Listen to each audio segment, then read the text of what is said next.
Good afternoon. We will now convene the Public Infrastructure and Utilities Committee meeting. Today is Wednesday, October 1st at 3:30 p.m. Madam Clerk, would you please call roll? Alderwoman Boyd. Alderwoman Clark Hubbard. Vice Chair Schweitzer. Alderman Devoti. Alderwoman Cox Entwy. Chair Browning. Present. Alderman Devoti. We have 5 present. We have a quorum. Thank you. We will move on to item number 3, which is approval of the minutes. I will accept a motion to approve the minutes of Wednesday, September 24th. So moved. It's been moved by the Alderwoman from the 1st, seconded by, I think, the Alderwoman from the 13th. And Madam Clerk, would you please call roll? Alderwoman Boyd. Aye. Alderwoman Clark Hubbard. Aye. Vice Chair Schweitzer. Aye. Alderman Devoti. Alderwoman Cox Entwy. Aye. Chair Browning. Aye. Alderman Devoti. We have 5 aye votes. Thank you. With that, we will dispense with that item and move to item number 4, board bills for review. Thank you all for joining us today. I want to just let you know that we do have 3 board bills we need to get through before we get to the discussion of resolution 111. We will try to move quickly because I know you're all eager to testify. If you wish to testify on any of these items or on the resolution, you can sign up with the clerk over here and we will call you in order. We're going to give everyone 2 minutes to testify today instead of 3 because of the number of people here. And with that, we'll go ahead and get started. So Alderman Oldenburg, you are recognized on board bill number 71. Thank you, Mr. Chairman, members of the committee, and I appreciate you allowing me to go first. I know you have a packed agenda today, so I'll get right to it. Board Bill 71 is the pretty comfortable and familiar speed hump bill going at various locations in the 2nd Ward. So I look for favorable consideration. If there's any pressing questions on the speed hump bill or ordinance here, I'm happy to take them, but would look for a swift vote out of committee on Board Bill 71. Thank you. We'll go through the committee to see if there's any questions, and we'll start with order of seniority, Alderwoman Boyd. Thank you. Alderwoman Clark Hubbard. Alderwoman Schweitzer. No questions. Alderwoman Cox Entwy. I also have no questions. Madam Clerk, do we have anyone signed up for public comment on this board bill? We do not. With that, Alderman, you are recognized to close. I'll look for a motion to pass it out. Nothing further. This time, I'll accept a motion for a due pass recommendation of Board Bill 71. So moved. Second. Previous roll. Moved by the Alderwoman from the 1st, seconded by the Alderwoman from the 8th. Call for previous roll. Hearing no objection. Congratulations, Alderman. Moving on, Board Bill 72. Alderman Oldenburg, you are recognized.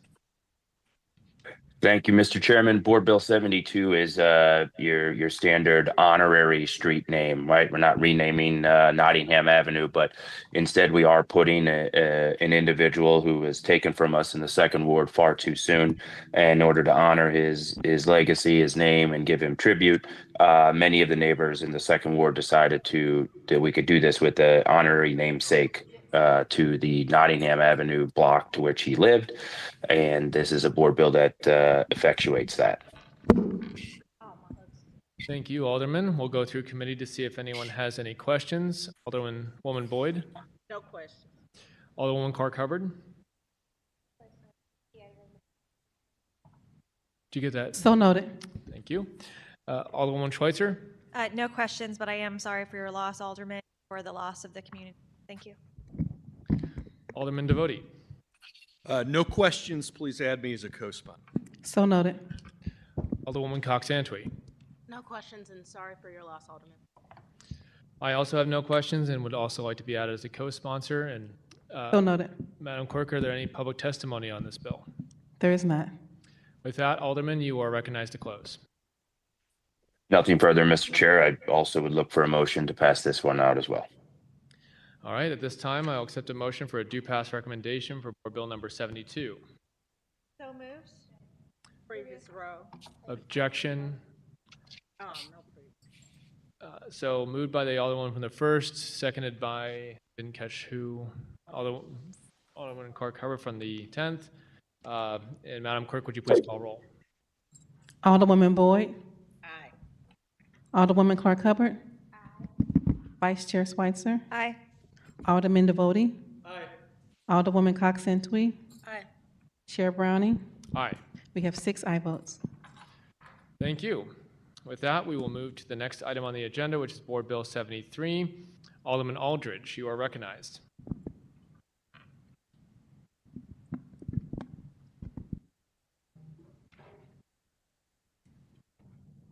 Thank you, Mr. Chair and members of the Pew Committee. Today, I present to you Board Bill 73.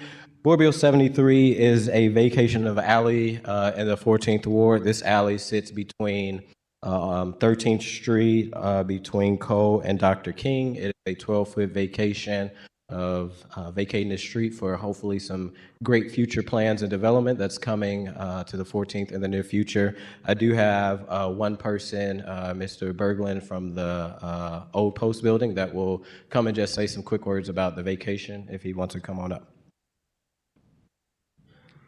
Thank you. Mr. Was it Berglund?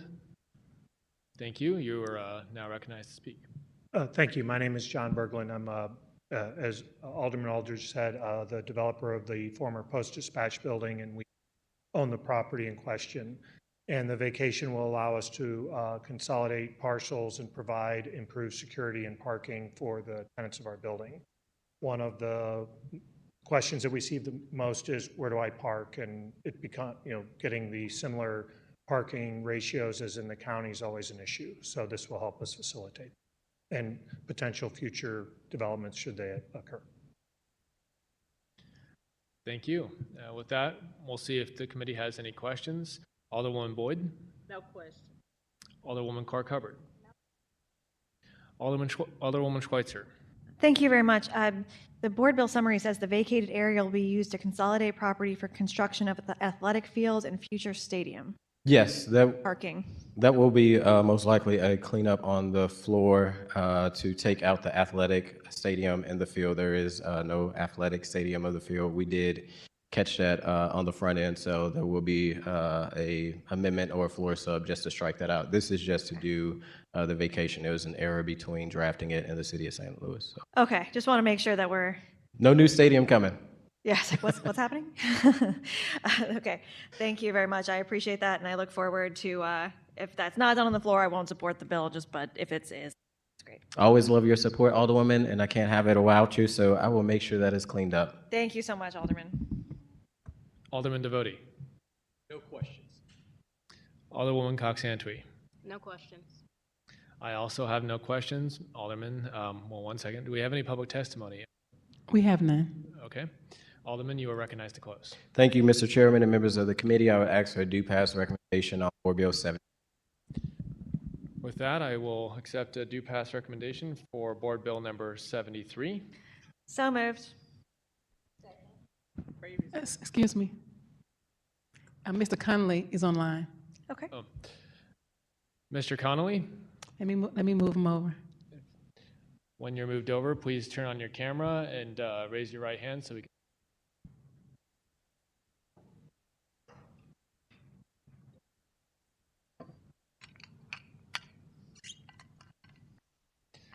All right, we can see you now, Mr. Connolly. If you could raise your right hand. And do you swear to tell the truth and nothing but the truth? Yes, I do. Thank you. Please proceed. You have 3 minutes. Very good. I'm not speaking for or against this particular bill, but I did want to raise some questions that I think it would be in the committee's best interest to have clarified before they take a vote.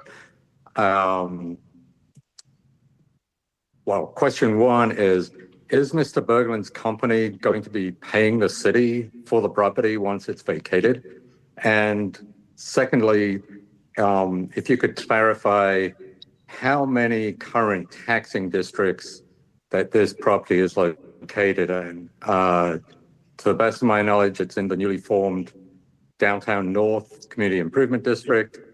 It's in the expanded Port Authority District, I believe. And I think that might be it, but at the same time, we've got some mechanisms in place that lay the groundwork for incentives. And I don't really see, I don't know what the capacity is required for the post building in terms of parking. But given the fact that a lot of Square workers are working remotely, I would like to have that verified that they are at full capacity on their current parking before we go ahead and, because once this is done, it's going to be, a protracted process to undo it if the developer's plans don't come to fruition.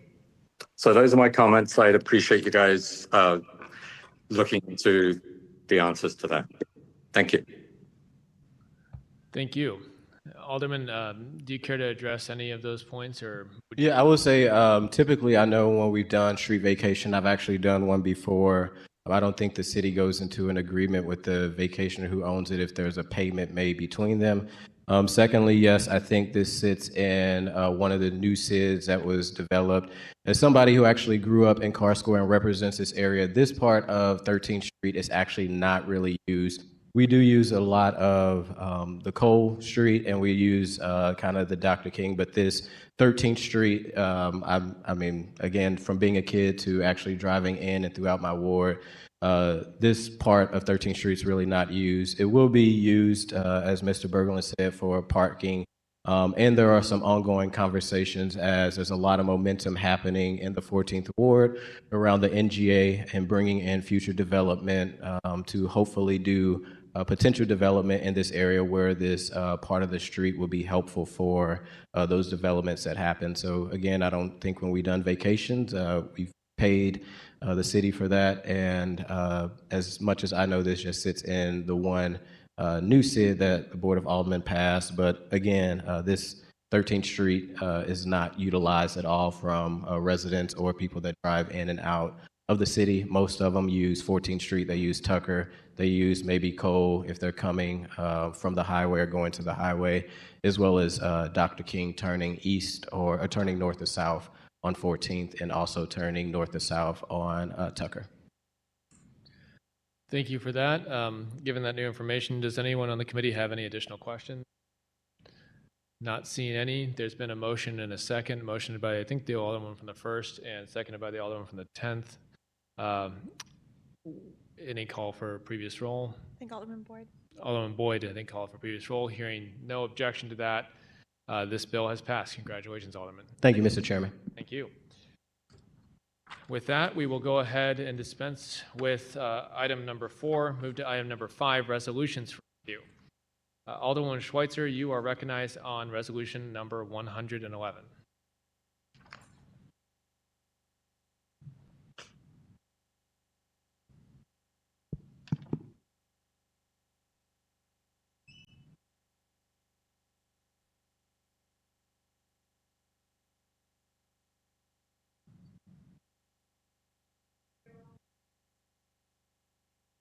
Thank you so much, Chairman Browning, and members of the committee for hearing this today. And thank you also to all the members of the public who have come today. We have the presentation being pulled up, and as soon as it's full screen, we'll get going.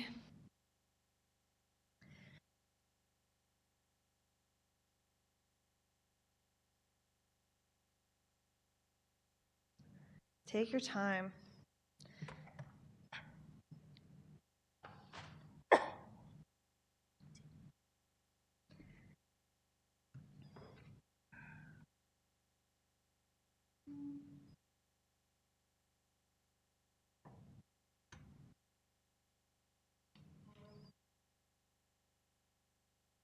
Thank you. I'll take this moment just to say, if you are here to speak on this bill, or resolution rather, please do make sure you're signed up so we can hear from you.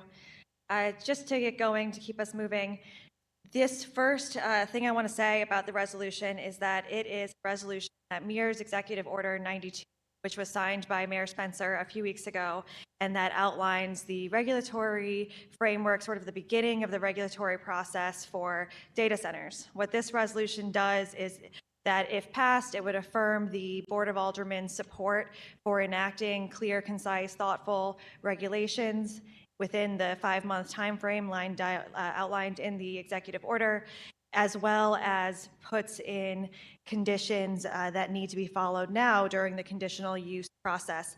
We'll go more deeply into both the resolution and the executive order, which again really mirror each other as we move. If we can go to the next slide, please.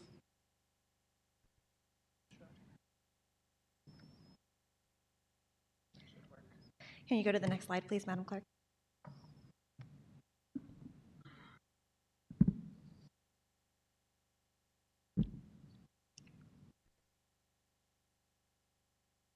Thank you. To set up the stage for the presentation today, the wonderful folks, the Sustainability Director, Alicia Russell, and the Planning Executive, Miriam Keller, will be giving a presentation on the context of data centers in St. Louis now. Then I will speak, and also Policy Director / Chief of Staff / I don't even know, City Resident Extraordinaire, Casey Milberg, will give more information on the executive order and the Resolution 111. And then we'll hear more about the regulatory framework that is outlined, or beginning of which is outlined in executive order and the resolution. And then we'll move on to, I think, the reason that most of us are here today, which is to hear from the public. Again, really happy that people are here to talk. And then we'll go to questions of the committee, as long as that order looks good to the chairman. From that, we'll move, and I'll let Ms. Keller and Ms. Russell come up and give the beginning of the presentation. Thank you, Ms. Keller and Ms. Russell. It's good to see you. We appreciate all the work you do for our city. There's no need to swear you in as city employees, and you are now recognized to begin the presentation. Great. Thank you, Chair and members of the committee. We'll be providing, just as the Alderwoman said, some context and kind of what we know so far about this use from our research. We're still learning new things every day, but we're providing a little bit of grounding information based on our understanding. So quickly, so data centers are facilities that store data and provide compute power for all sorts of functions that I think many of us use every day, whether on our phone. It is truly the global AI boom that is in part fueling the very rapid development of data centers and the growing need for data processing power across the globe and in the United States. Just a number to put a little bit of a scale to the investment that is being made and projected. McKinsey estimates a $7 trillion investment globally by 2030, which is really not that far away. Next slide, please. There are many types and sizes and functions of data centers. They're not all the same. There are corporate or enterprise data centers that are really for a single user. There are co-location or kind of large co-location wholesale data centers that function a little bit differently, sort of leasing out space for many different users. There are telecom data centers, and there are hyperscale data centers, which are the kind that are sort of designed to scale resources and compute power up and down to grow with the kind of unique demands of often very large single customers like the major tech companies, Google, Amazon. Next slide, please. There are many data centers in St. Louis today. Here's a map of many of them. I don't believe all of them, but many are located downtown, at least 12, some actually sharing the same address, but separately permitted and operating. And of course, there is one active application at 500 Prospect, which is the parking lot next to the Armory. And then there has been information, of course, about a proposal of converting the Armory building itself into a data center, an office building. There is no application yet submitted for conversion of that building specifically. Next slide, please. They come in many shapes and sizes. Most that exist in the city today have been adaptive reuse of existing buildings we walk by every day. Some downtown, you can see the Neutrality building on the lower left. Others recently under development on Locust. Also low-slung, kind of formerly industrial buildings on Choteau. And then I also included an example of a larger, newer construction one, Tier Point out in Maryland Heights, just to give you a sense of You know, these vary in their size, design, function. Next slide.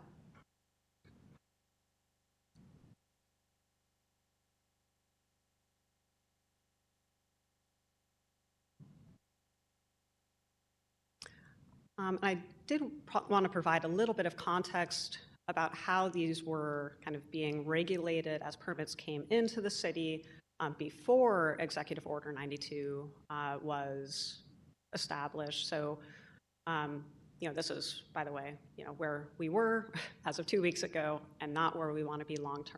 But, you know, prior to Executive Order 92, they were not specifically defined, and they were treated as the most appropriate existing defined designation in our zoning code, which is warehousing, kind of warehousing of data. You can think of it that way. And it was being handled as a conditional use in generally commercial and mixed use districts, so where warehousing was treated as a conditional use, which requires special consideration given the context of a site, and it's a discretionary approval. But warehousing is permitted by right in certain districts, like downtown, which is the I district, kind of the L district around the arch, and also in industrial districts, districts J and K in our current code. And also, before Executive Order 92, there was no specific approach to evaluating them as conditional uses, even when they did go through that conditional use process. So I just wanted to provide that grounding of kind of the state of things prior to Executive Order 92 before handing it back to the Alderwoman. So where we were, where the city was not a good place for regulating data centers, and I think we can all agree with that. I hope we can at least. And so at Executive Order 92 and where we are now, just a few short weeks later, there are conditions in place for data centers and a regulatory framework that is beginning to be established.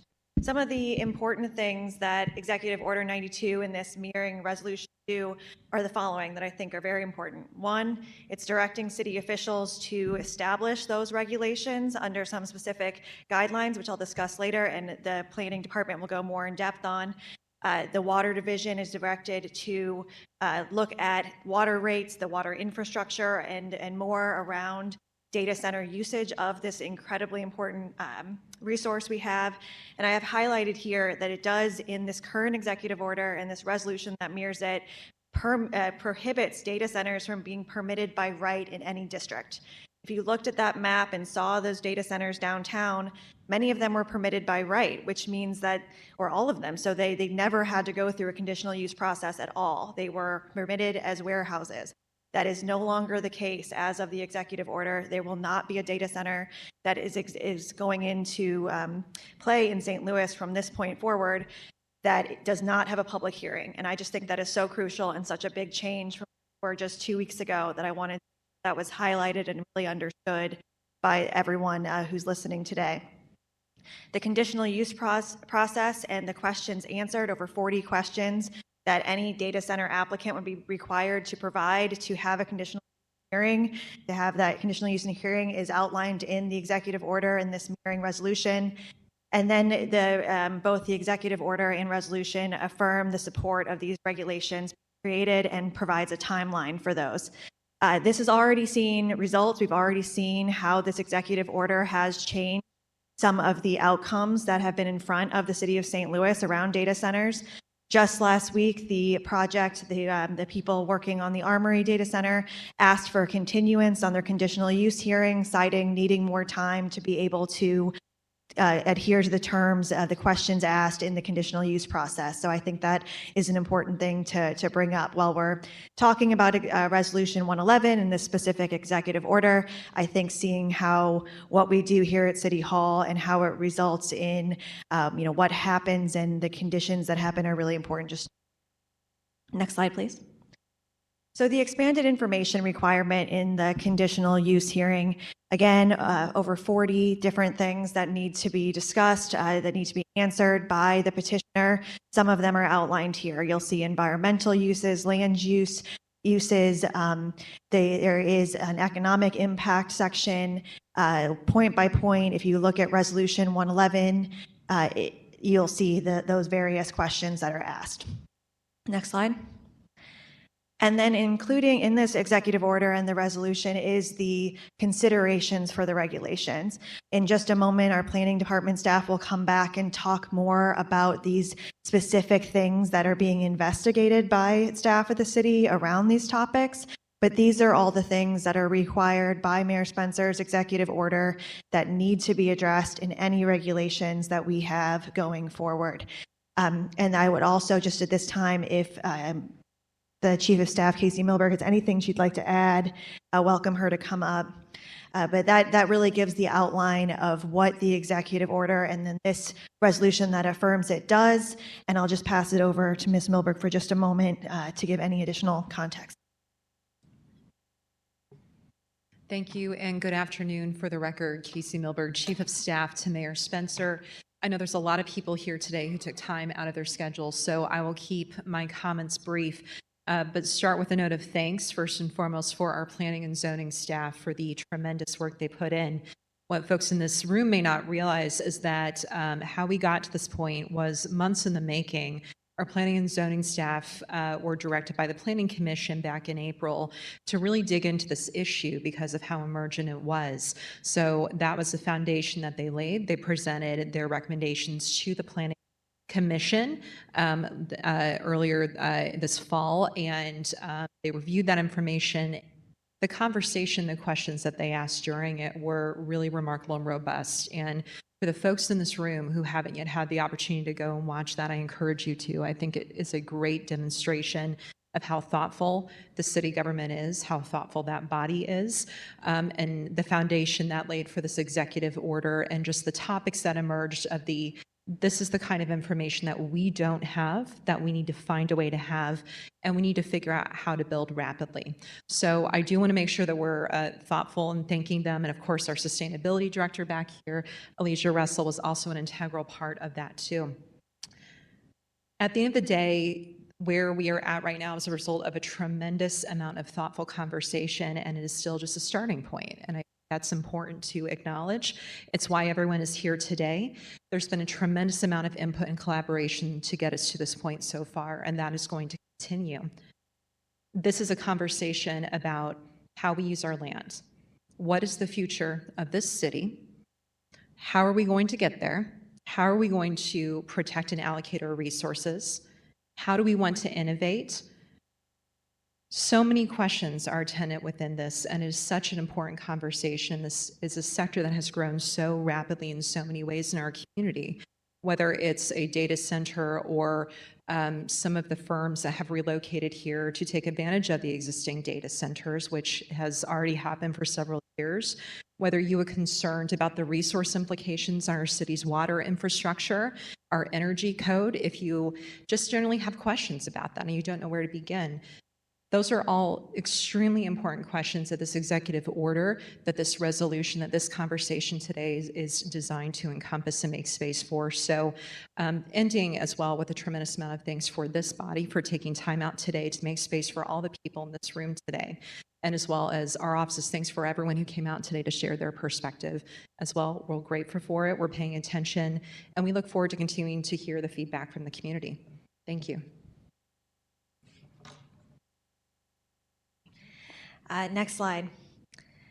Now we'll turn it back over to the planning division staff to talk about the questions and the considerations that will inform those suggested regulation framework.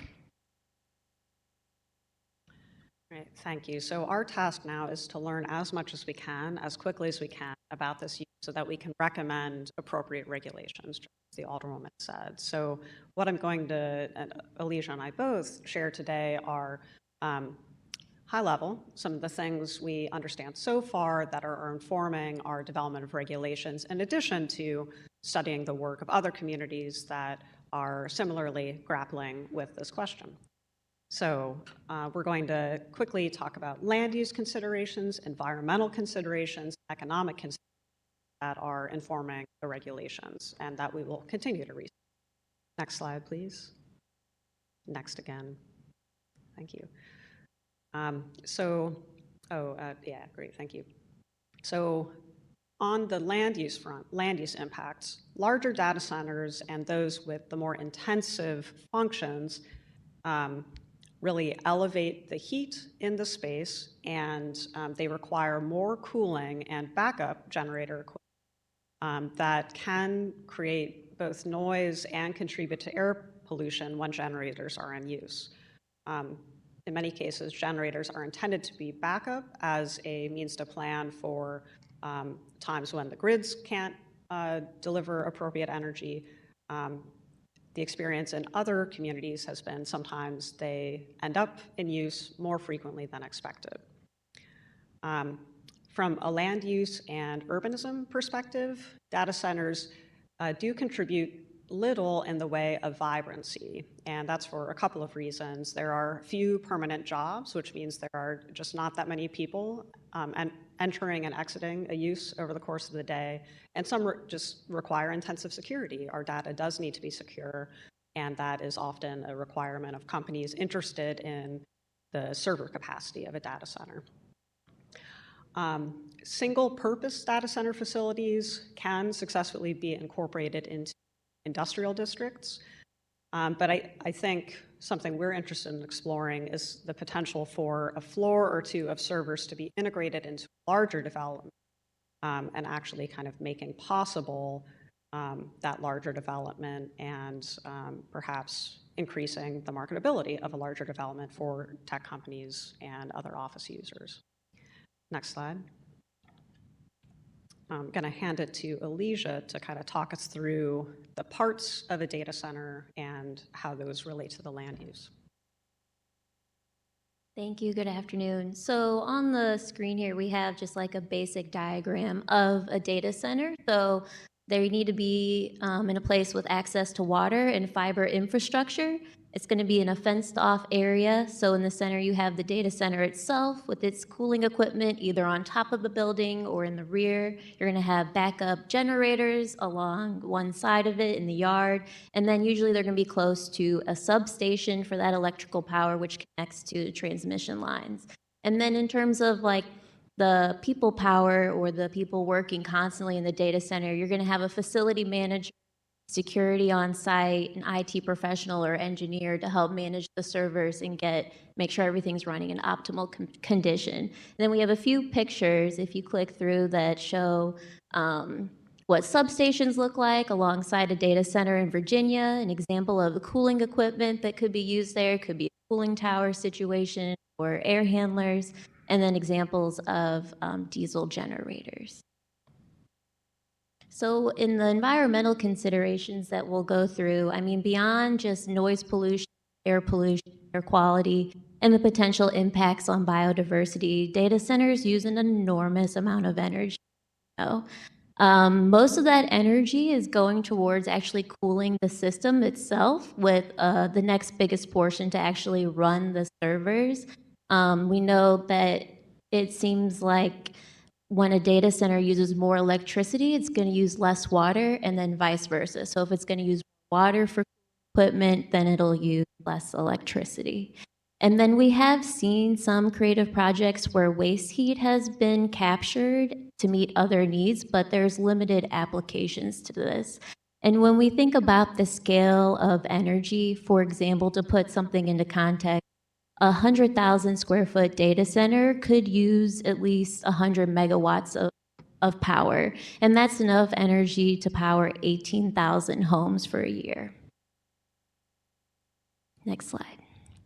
So this creates a challenge for our utilities to meet the energy needs of data centers and our residents, and then lock in those long-term agreements with data centers.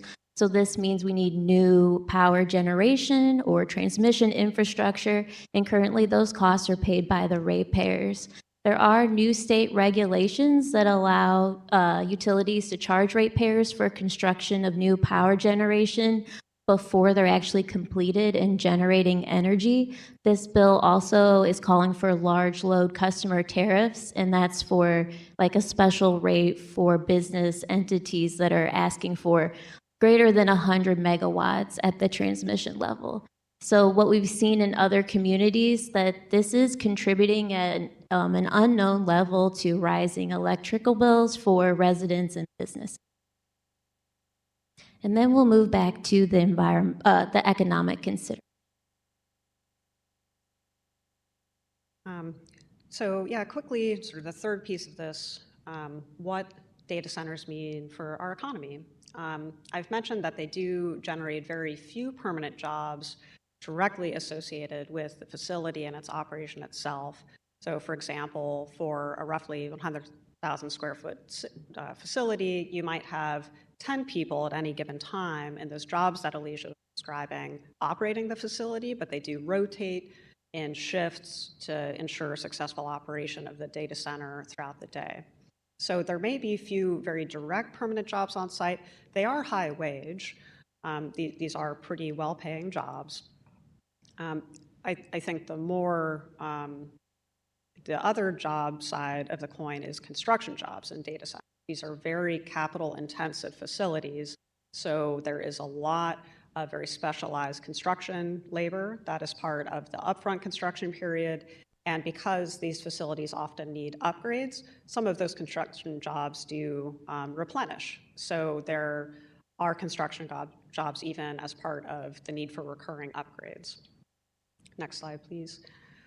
And finally, the experience in some other communities is that there is the potential to generate large amounts of tax revenue. In the state of Missouri, there are some state-level exemptions for data centers specifically from sales and utility taxes. I think another thing that's kind of connects back to the land use conversation, but there's this potential for, where server space can be mixed in with other uses, the potential for these server functions to cross-subsidize other types of desired development. Can you flip back real quickly? Yeah, thank you. And as mentioned by Chief of Staff Milberg, having this reliable compute power in our region is one factor, among others, but one factor in attracting and retaining companies that really need that compute power for their work. And then I do just want to mention the sort of indirect multiplier benefits of employment and construction, the same as really any other use, that people with these jobs pay for other services in our community. There's construction equipment and other materials that are needed for the development, and there are some other ripple impacts in our economy. Next slide, thank you. Thank you so much for that informative presentation. So just to bring us back to the piece of the executive order and the resolution that talks about the considerations required for regulations, I hope that that presentation showed you why there are so many things that need regulation. There's a lot of considerations around land use, the environment, the economy, and what is coming before us today in terms of data centers. We do need to have some standards in place, regulations in place, know what is coming into our community, know how it's going to affect our community in so many different ways. And so those are the reasons why those listed considerations are in the executive order and the resolution, and why we wanted to just go a little deeper into what those considerations are and what our very thoughtful folks here in the city planning department are looking at. So next slide, please.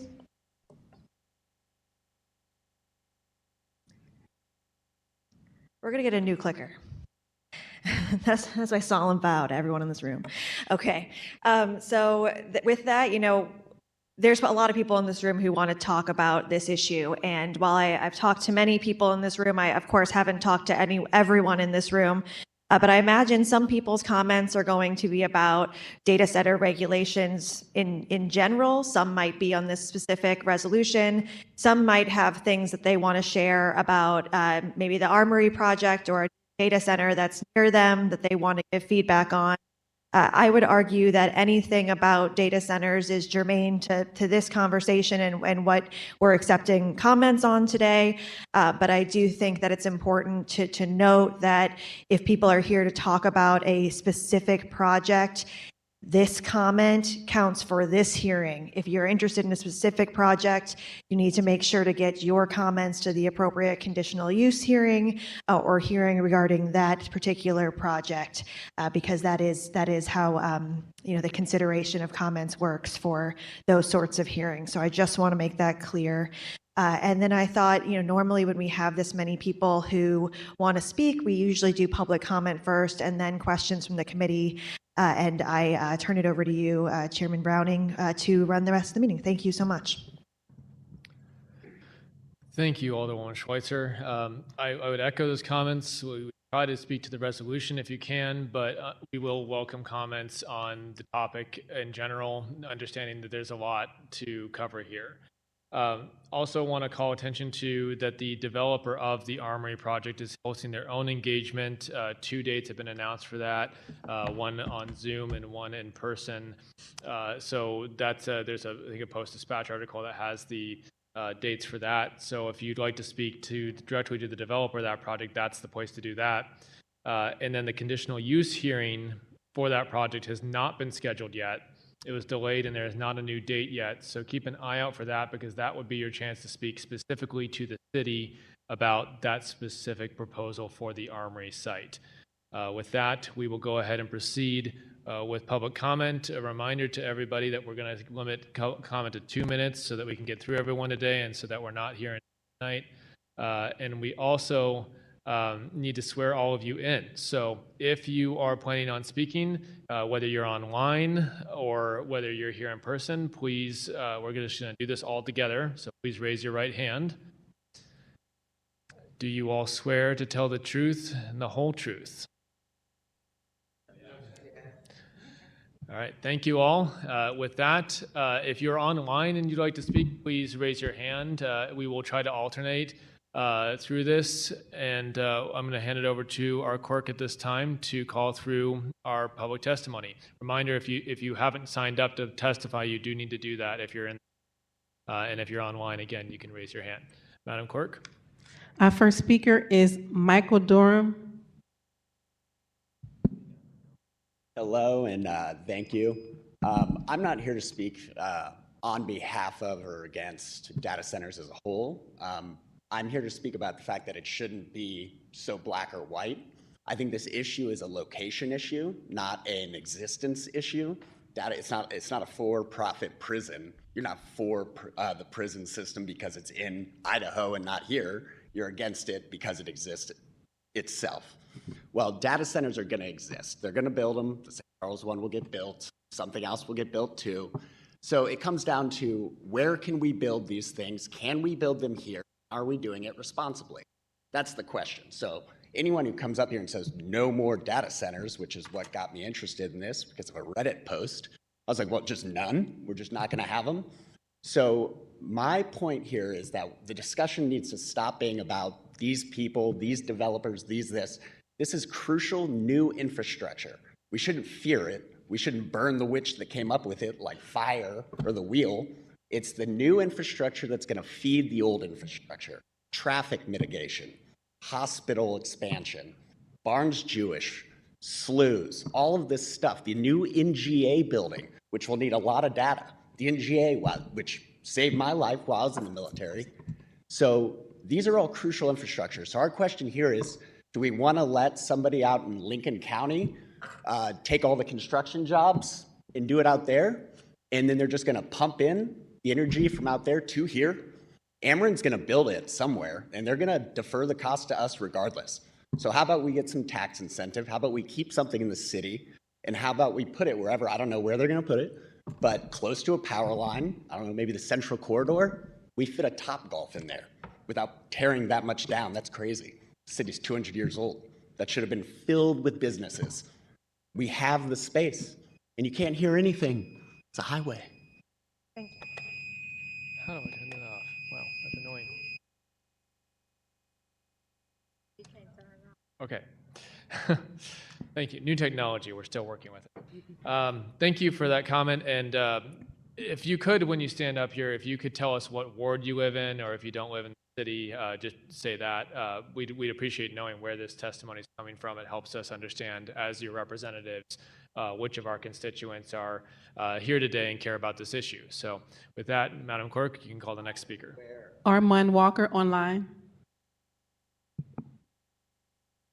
Mr. Walker, if you can turn your camera and mic on, please.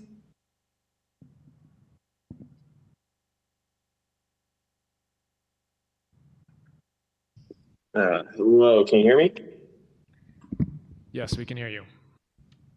Please All start. right, hello. Go ahead. My name is Armand Walker. I'm in Ward 2, and I am also a member of the Party for Socialism and Liberation. I am speaking in opposition of Resolution 111 because I feel that it is inadequate. It is not enough just to put restrictions on these data centers. It's something that, as was laid out in the presentation, is clearly going to have a lot of issues with the way that it is draining our water supply, and it is straining the electricity grids. And frankly, it is not something that working class people need, right? There's a lot of other things that we could be building, a lot of other places we could be putting these resources. The vague promises of jobs simply is not enough to justify bringing in something that is going to ultimately be a detriment to the city. And it's my understanding too that this is a $1.5 billion project, and that is money that could be used in a million other places, but in particular the north side to rebuild after the tornado. We could be rebuilding people's homes. We could be setting up ways that provide direct aid to the people who need it the most, right? Water, food, other immediate needs that people are still in desperate need of, rather than trying to build these data centers, whether that's at the Army or anywhere else. So that's the main thing that I want to emphasize, that we're unconvinced that this is something that is worthy of the time and attention of the people of St. Louis, and that it is not going to be to our benefit as working class people. So that's all I want to say. Thank you for listening. Thank you. Maggie Cost. Maggie Coast, I'm here with Greater St. Louis Inc., and I lead the business attraction team working to get businesses to come into the 15-county metro, including the city of St. Louis. I also worked at the state when we attracted Meta and Google to Kansas City. And I want to say that just a few things on the dialogue today. You know, in economic development, we are hardwired to think of job creation as the core metric for whether or not a project is valuable to a city. But I think these projects are a little bit different, as has been pointed out before. It's not just about how many jobs and having a huge project here. Don't get me wrong. High-wage tech jobs are good for our city. They are good for our community. But this is also about infrastructure, critical infrastructure for innovation that is happening in our communities. And I know other speakers will talk a little bit more about that. The other thing that I wanted to note here today is that the fiscal impact of these projects can really be tremendous. And I hope that that's something to take into consideration through the course of this project. One of the last times that I spoke before a committee here and testified, one of the other folks that spoke mentioned how we are a poor city. Those were her exact words. She talked about how we can't afford critical infrastructure, basic infrastructure improvements, how we can't afford to invest in our schools and other things that would help people in need in our community. These projects, especially when you talk about the magnitude, the scale of project that we were talking about before, could bring tens of millions of dollars in new revenue that you can invest into programs. The last thing that I want to mention here is that we're painting, in the public discourse on this, we're painting with very broad brushes. And not all data centers are created equal. Some are very small. They might be a floor in a building. Others might require hundreds of megawatts. So just keep that in mind as you make decisions about these projects. Thank you. Thank you. Lindsay Holtman online.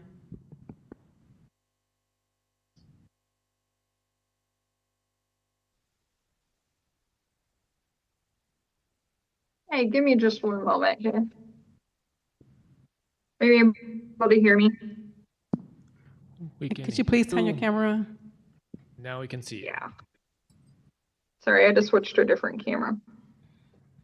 So I would just like to say that I also don't think that this is critical for our city. There's a lot of other places that these resources could be allocated to that would be much better well spent. I mean, schools were mentioned, and I do think like investing in our people is going to give us like a higher long-term input, and this is going to put a strain on our infrastructure. Data centers, I understand like the size matters, but regardless, it is going to put a strain on our infrastructure, on our water, and on our power, and all of that. It does matter. This is not necessarily something that we have to have here. And if we're going to allocate resources, there's much better places that we could allocate them. Thank you very much. Thank you. John Berglund, in line. I'm sorry, in person.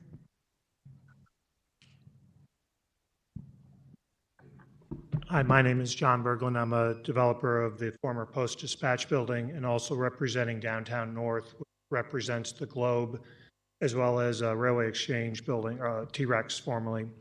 What I want to do is give the perspective of the developer side of things. I think the clock's wrong. It says I got 40 seconds. Please continue. Okay. And one of the things that the developer looks for is certainty. Okay, and in terms of regulation, so that as you get in there, that you understand what's being done and to avoid overly complicated red tape. I would agree with the first speaker who said that these are going to go somewhere. We all benefit from them, and the question is where. So you take something like a K, that is an unrestricted area, that is an industrial area, and then putting additional regulation on top of that.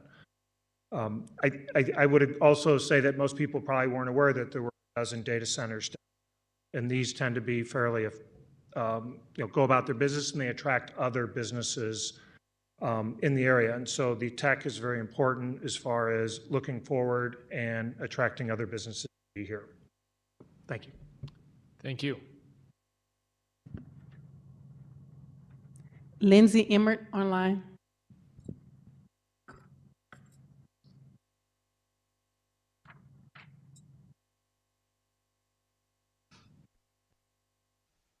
Hi.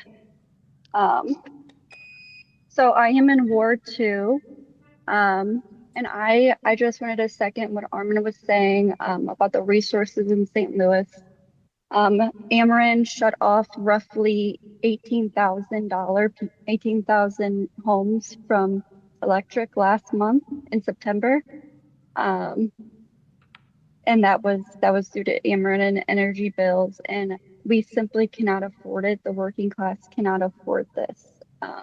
As a social worker in the city of St. Louis, I think that we could really use this building for more community. Like, honestly, we really need more homeless shelters and beds for people in the winter. We need more space for people to go. I also wanted to bring up that there's really no way for them to like project how much this will cost us.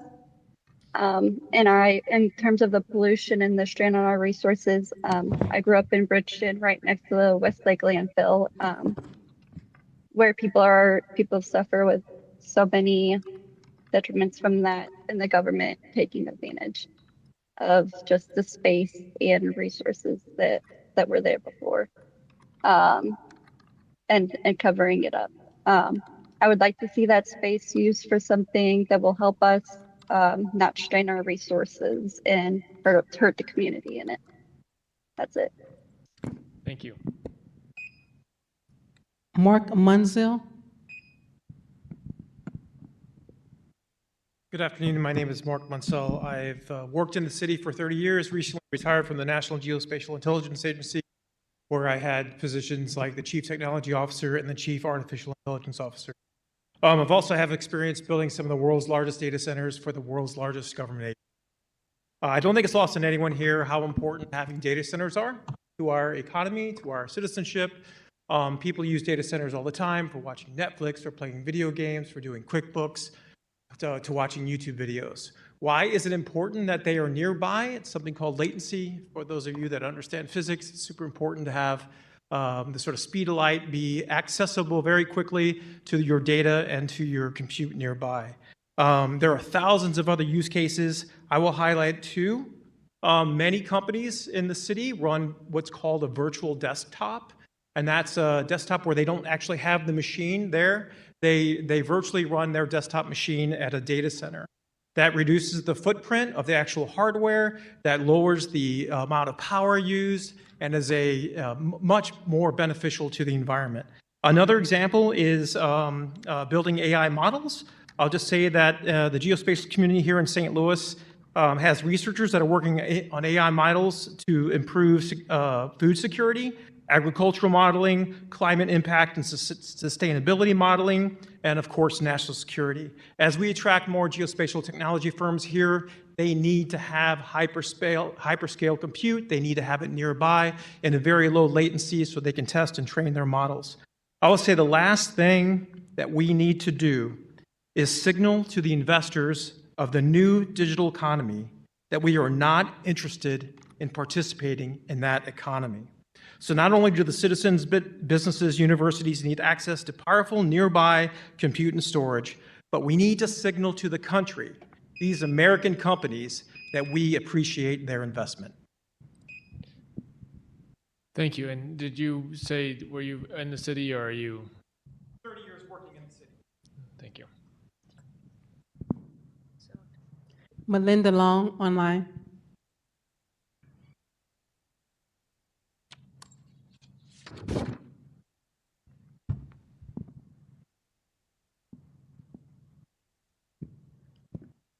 Michael Snyder, online.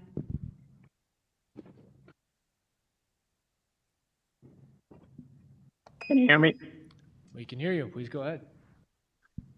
Hi, my name is Mikkel Snyder. I am a technical writer for Siemens PLM. I live out in the county, but I deeply love my city. I am in opposition of this resolution because it is frankly not strong enough. I was hoping for a moratorium on all data centers. I knew we had several in St. Louis already, and looking at the current landscape of what we are seeing other cities dealing with when it comes to data centers, it seems frankly irresponsible between Iowa, Georgia, Indianapolis, Texas, and even the county has rejected this. I understand that this is potentially lucrative in the abstract, but if this bubble pops, we are left with something that is an environmental drain. And I would really strongly consider that we put forth this resource into literally anything else than data centers at this time. Thank you. Jake Hummel, Ward 1. Thank you, members of the committee, Mr. Chairman. For the record, Jake Hummel, representing as president of the Missouri AFL-CIO, a coalition of labor unions across the state of Missouri. We represent several 100,000 union members and their families, both in the city of St. Louis and outside. I'm here today to just caution on how we go forward to ensure that we don't suggest to these developers that we are closed for business. I think it is perfectly reasonable, whether the developers like it or not, perfectly reasonable to set some guardrails in place for the city of St. Louis, for their citizens, to come up with things that will make everyone feel more comfortable, but also send the message that we are not closed for business. Every one of my construction workers makes over $100,000 a year in wage benefits. Can we really afford to turn down hundreds and thousands of construction jobs? Just recently, I left Kansas City, where one of the data centers going up now utilizes one of my pre-apprenticeship construction programs, similar to the BUD program I heard about. On that project, they are completely paying for that group. What happens is those students that go directly to work on that data center may never have to leave for their entire career. Ms. Long, could you mute yourself, please?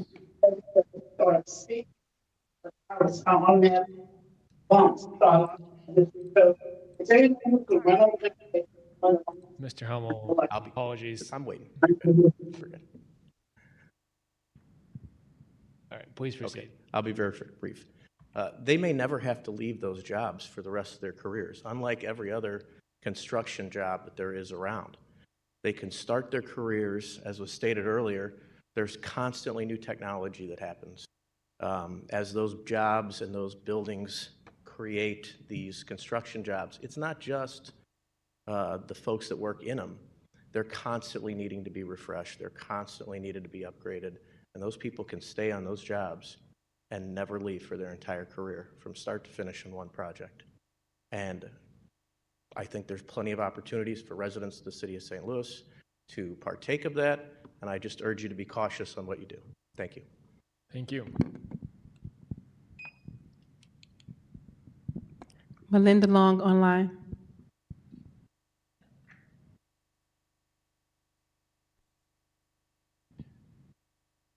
Ms. Long, if you could turn on your camera. Paris Brown online. Melinda Long here. All right, Melinda, go ahead. Thank you. You see, I'm not a computer genius like those data people are. Yes, thank you, are- Melinda Long. Are you able to turn on your camera? We do require your camera to be on for public testimony. Well, in all sincerity, I'm doing this through my phone, and I'm not that computer literate. I know I can speak and I can see you, but yes. If you could put your number in the chat, we'll go ahead and you could proceed now. But if you could just put your number in the chat, we'd appreciate it. I sure will. Okay. I understand now we are speaking about, this is not a board bill. This is an executive order resolution that will give guidelines to the Board of Adjustments and the Public Planning Division on what they can request, what they are required to request for the applicants who want to open up these data centers. But what I am quite concerned about is the fact that that this resolution is not, it still needs a little bit more tweaking to it. For example, it does not speak about the maximum number of data centers that should be allowed here in the St. Louis metro area. Or if not just the number of data centers, the type of usage one, some type of conditions for these centers, and the qualifications. The reason being because, for example, I just participated in a planning division meeting 2 days ago with regarding there is a data center. I believe this is like 12,000. It's double-digit thousand square footage on the south end of the 11th Ward, but her questions were so brief. She asked the questions to the builder. Did you speak to the alderman? And he may have said yes or no. It was so quick. The questions were not as detailed as this new resolution will require the business owner to produce. So I am in favor of the requirements that this executive resolution, this executive order is putting together. However, I am quite concerned on the economic strain because a speaker did talk about how this economic could be an additional economic. That is your time. We appreciate you. Thank you. Thank you.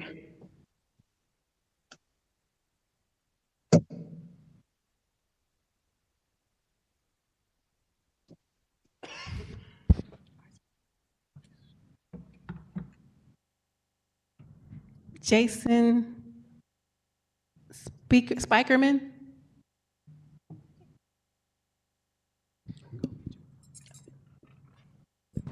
Hello, Jason Speakerman, Ward 5. I'm going to be really quick. I want to kind of echo my brother in labor, Jake, in his comments.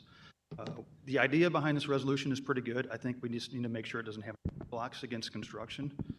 That is something that we need in our city. Additional red tape has been hurting construction and development, economic growth. I think we really need to be careful with that. We need to monitor what we're doing. Developers are leaving the city. They're going in Kansas City. Our workers are going there because of that. Our red tape is pretty bad, so I think we need to clean that up. That's it. Thank you. Thank you. Our final online speaker, Paris Brown.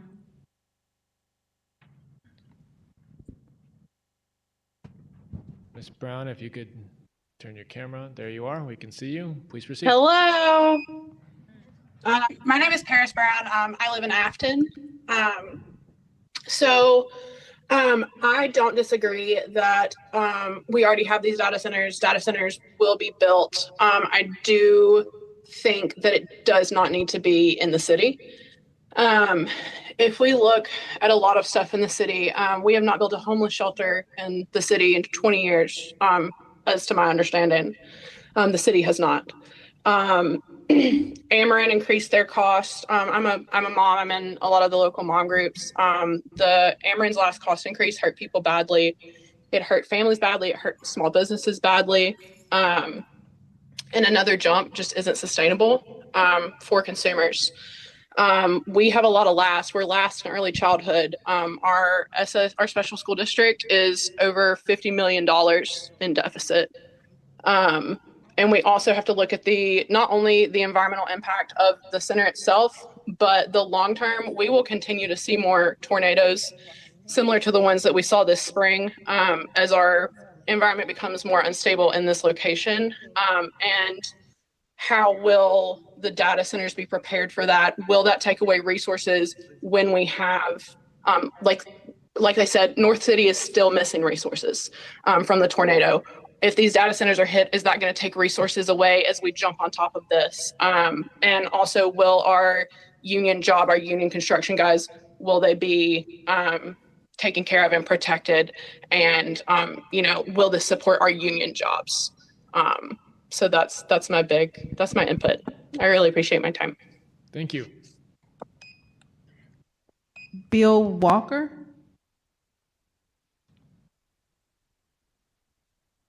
Mr. Walker, are you here with us?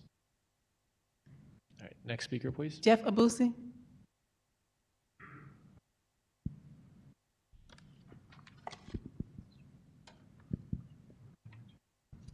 Good afternoon. My name is Jeff Abusi. I'm here representing the operating engineers, Local 513 and 148.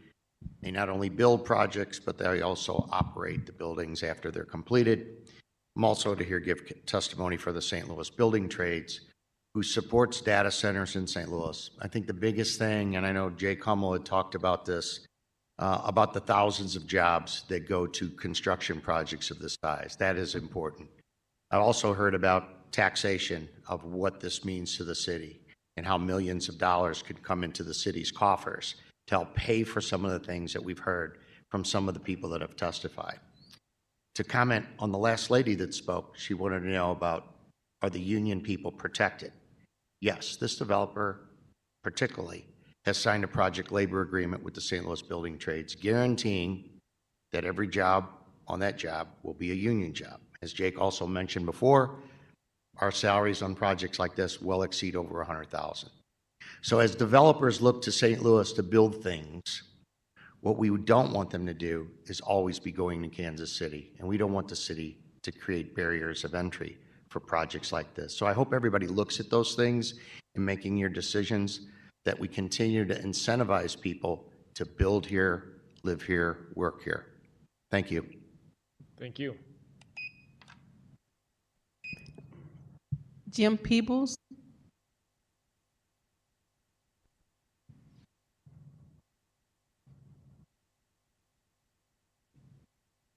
Good afternoon. I'm Jim Pepler. I live in Soulard. So I'm kind of struggling with where to start. Since when has anyone seen a data center bring benefit to a community? There's been a lot of talk about money and land use and jobs, which would be very short term, construction only, and then after that it's like 4 people making sure the lights are turned off at night. But there hasn't been a lot of talk about morality. We've seen prominent examples of data centers in Memphis where the civilian population downwind, their eyes are red and watering, and their water is brown. Due to the electrical production, pollution, and the excessive amounts of fresh drinking water required for cooling a data center.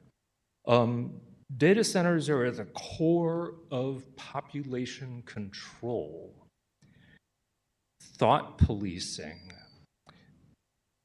They're tracking your movement, your communication, to decide if you may be thinking about thoughts which the leaders may disagree with. We've seen some of this in the news recently.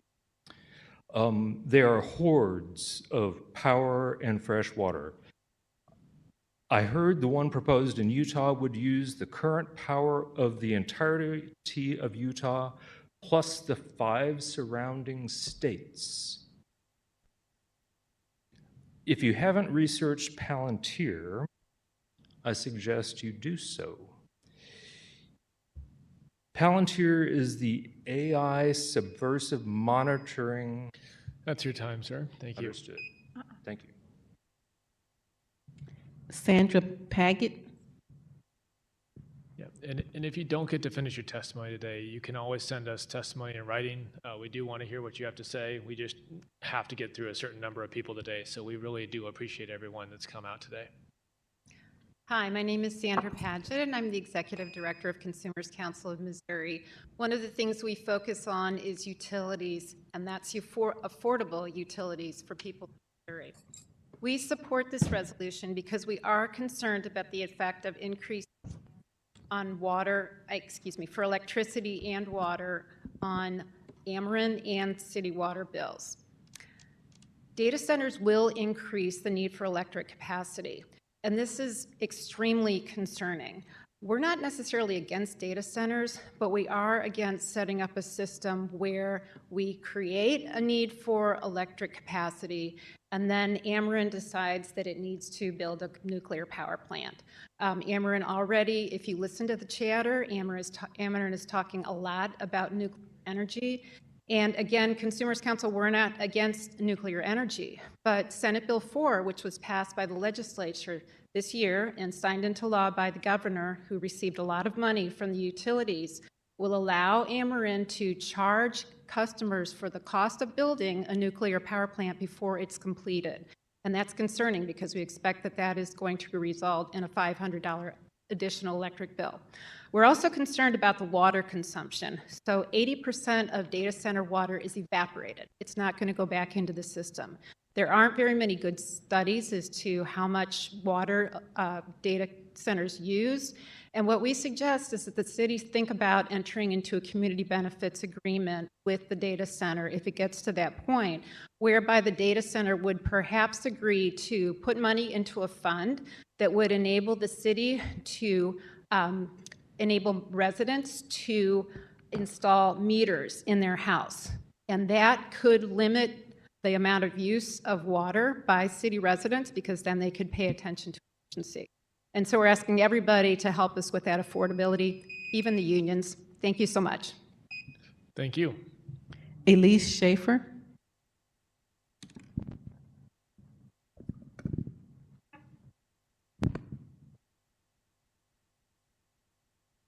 Hello. Thanks, Chairman Browning. Thank you, members of the committee. My name is Elise Schaefer, and I'm representing Missouri Coalition for the Environment. I've submitted testimony via email, so if you have further questions, I'd direct you there. MCE is deeply concerned about the clear and present danger that data centers pose to our environment. The energy use alone is not only going to incentivize, as we've already seen, an increase in fossil fuel production. Sandy Paget mentioned nuclear energy, but Ameren's already building more fossil fuel infrastructure with the excuse of the increased demand that data centers pose. We also are going to see electricity costs increase for average residents if data centers are allowed to go through unchecked. Bloomberg just put out a report on Monday that said electricity now costs up to 267% more for a single month than it did 5 years ago in areas located near significant data center activity. That is serious. We need to make sure that after Resolution 111, we have serious, toothsome regulations in place binding data centers so that if there is not community support and if there is not a plan in place to bring renewable energy sufficient to power each data center, that data center is not allowed to be built. A large data center can consume up to 200 megawatts of electricity. That's equivalent to Ameren's current largest solar facility. So these companies need to be paying upfront for any infrastructure improvements that they promise to bring, up to and including the renewable energy to power their facilities. And I want you to know it's possible to execute a data center in an environmentally conscious manner.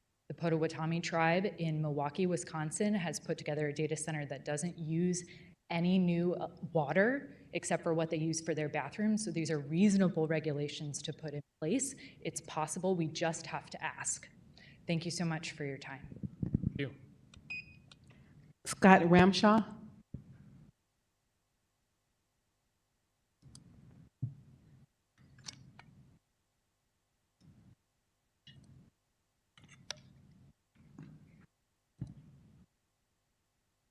Good afternoon, committee. My name's Scott Ramshaw. I'm with the Plumbers and Pipefitters out of St. Louis. I've been in the trades 46 years. Started when I was 18. When you speak about Ameren, I've worked at Merrimack, Portage, Lavity, Rush Island. 2 of those facilities are closed.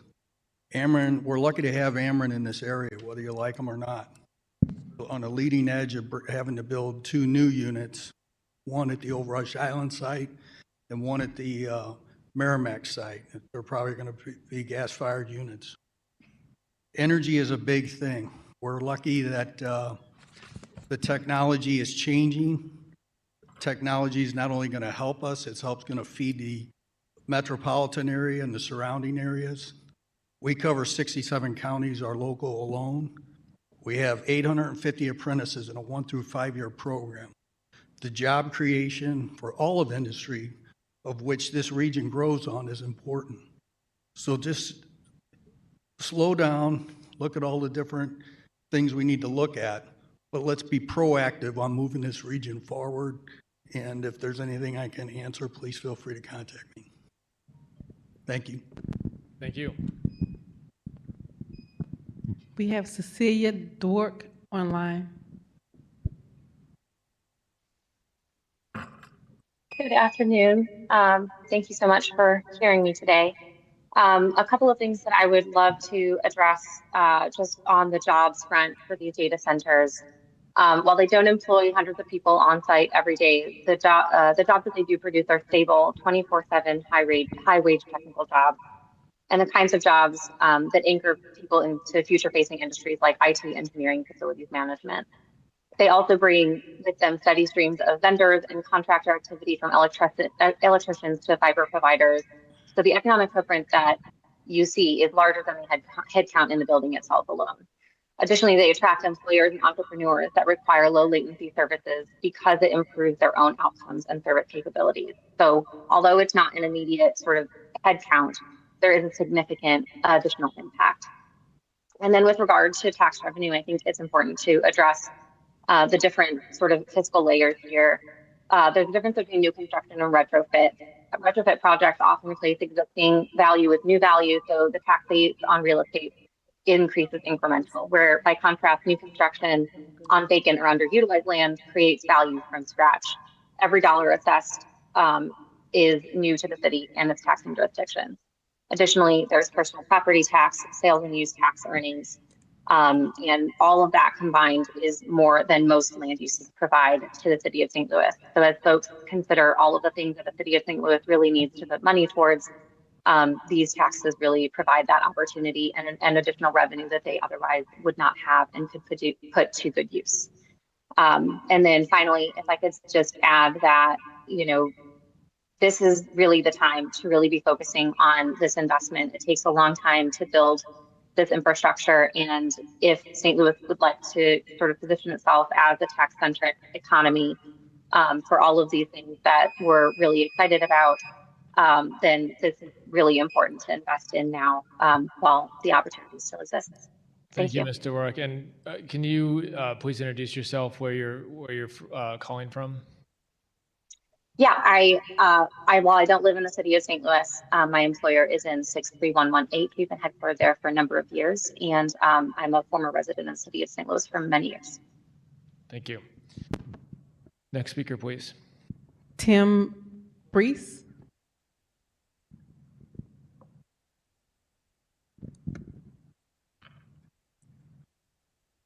Thank you to the board for hearing me on this.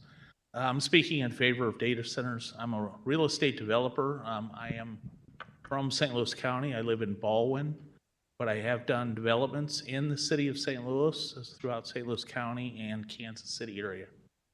What I will say is that as I would like to see St. Louis to continue to be tech ready, like many cities, Chicago, Dallas, Kansas City.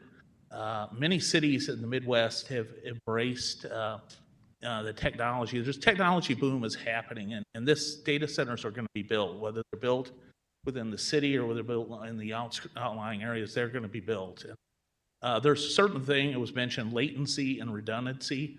The idea of having these data centers located within the city provides not just the jobs in the data center, but they assure attracting businesses that are tech businesses. They're driven by the evolving technology. They help hospitals. The AI integration in the hospitals is absolutely incredible, what they're doing and how they're integrating the AI diagnosis to assist doctors. All of those things are coming here in the near future. Having redundancy and latency, having the infrastructure here is critically important to St. Louis. As a developer, somebody had mentioned earlier, developers want certainty. And as a real estate developer in this area, I've done over $750 million worth of development in the area. I am looking for certainty. I think if you're going to have this resolution, it should be broken down because it is impossible for a developer to create a full set of plans to spend millions, tens of millions of dollars on a project that could be $1 billion in size in order just to find that they may be denied that. So I suggest you take the process and break it down into separate pieces. Thank you. Jerry Conley online. Jesus Christ.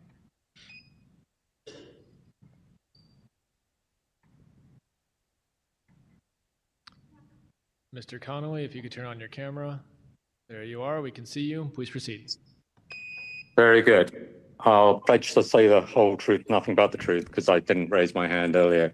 Thank you, Mr. Chairman. I think 2 minutes is too short to kind of deliver a coherent testimony here. So shooting from the top, I'd encourage everyone, as was mentioned before, to watch the September 10th, I believe, Planning Commission presentation.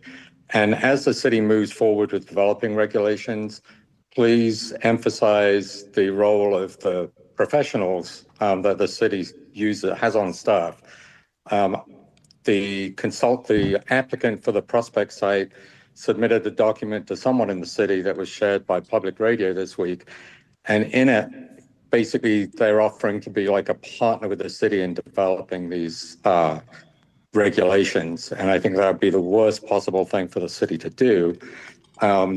Also, I think whether it's conditional use or a Board of Aldermen hearing, we need to have 2 meetings each time because the amount of false information peddled by supporters of projects, some of whom have already spoken at this hearing, needs to be refuted. The public should have the opportunity, and we need an independent financial analysis from an outside body, not from the St. Louis Development Corporation. We also have the SLU 353 Redevelopment Corp. They can grant up to 25 years tax abatement in this location.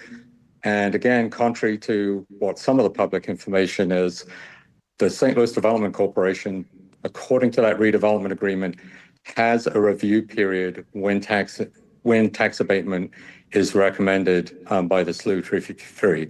So those meetings, SLDC needs to have those meetings out in the open rather than in someone's private conference room. I'm opposing this resolution basically because it needs to be an ordinance with a mandate for a moratorium while appropriate regulations are developed. And also the same standards that the city applies to. That's your time. We Thank you. appreciate it. We'll accept any additional comments you have via written testimony.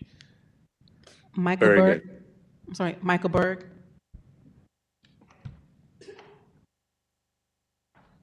Thank you for this opportunity. My name is Michael Berg, Ward 6. Appreciate the Alderwoman and the Mayor with the ordinance and the resolution. I agree that there should be a moratorium until very set criteria are put in order. I mean, we're looking at,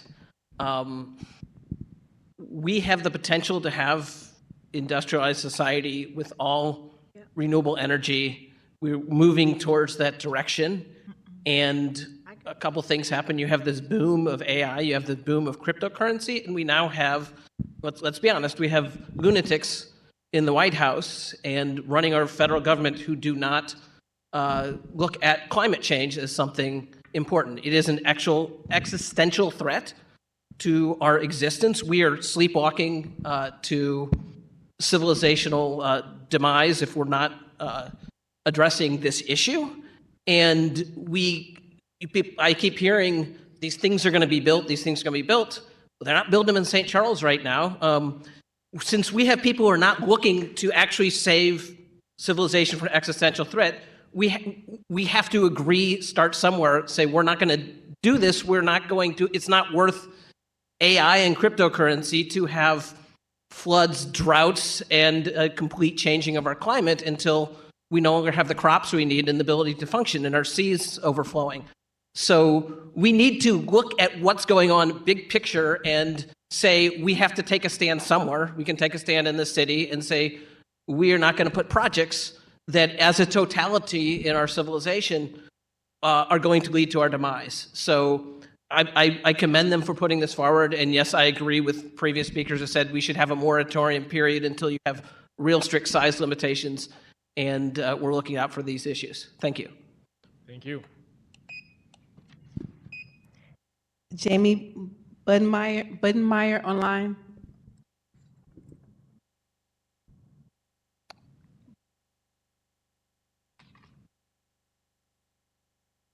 We cannot hear you.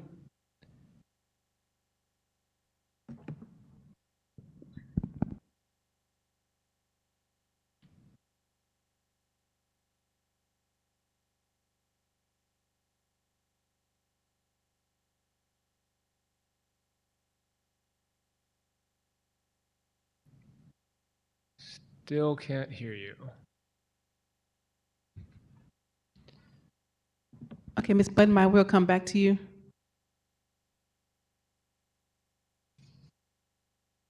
Bill Bick.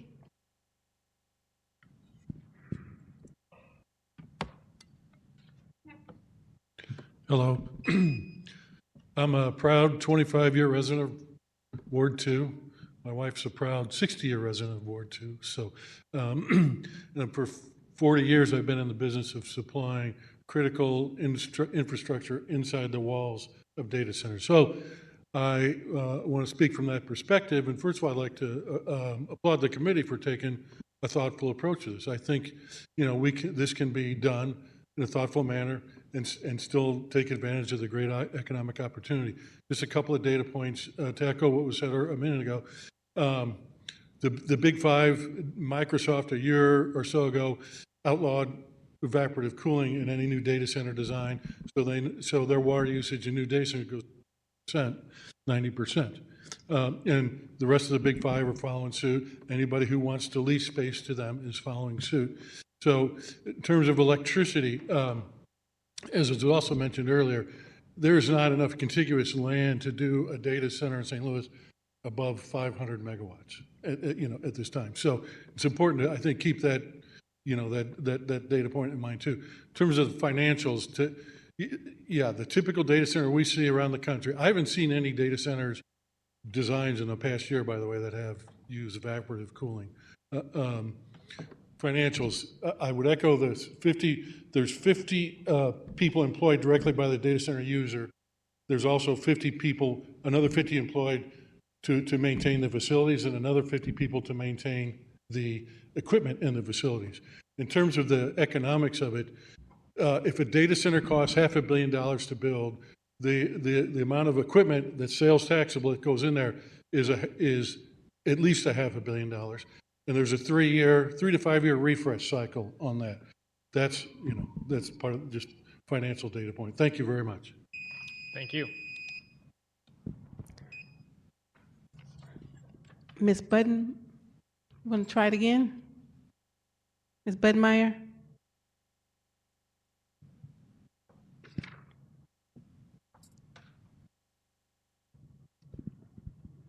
Wes Stigner?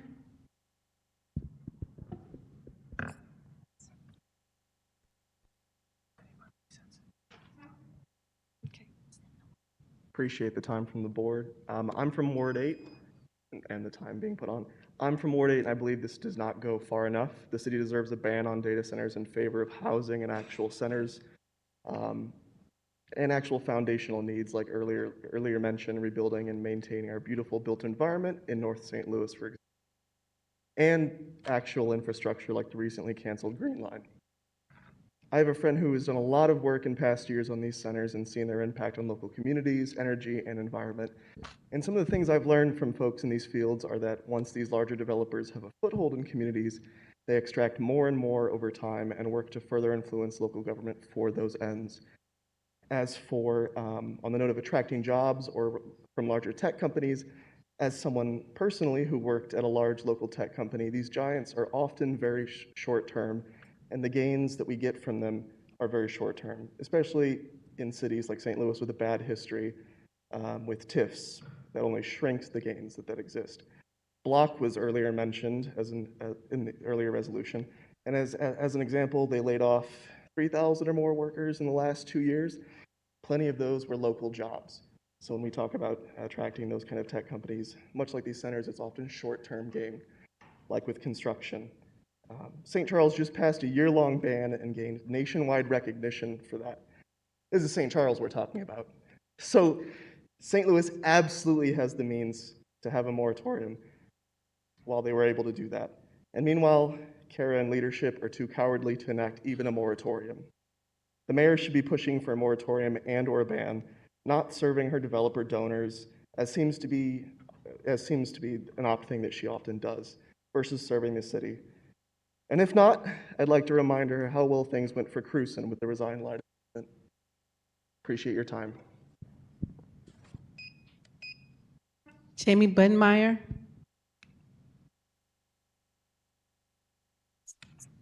Is it working now? Yes, please proceed.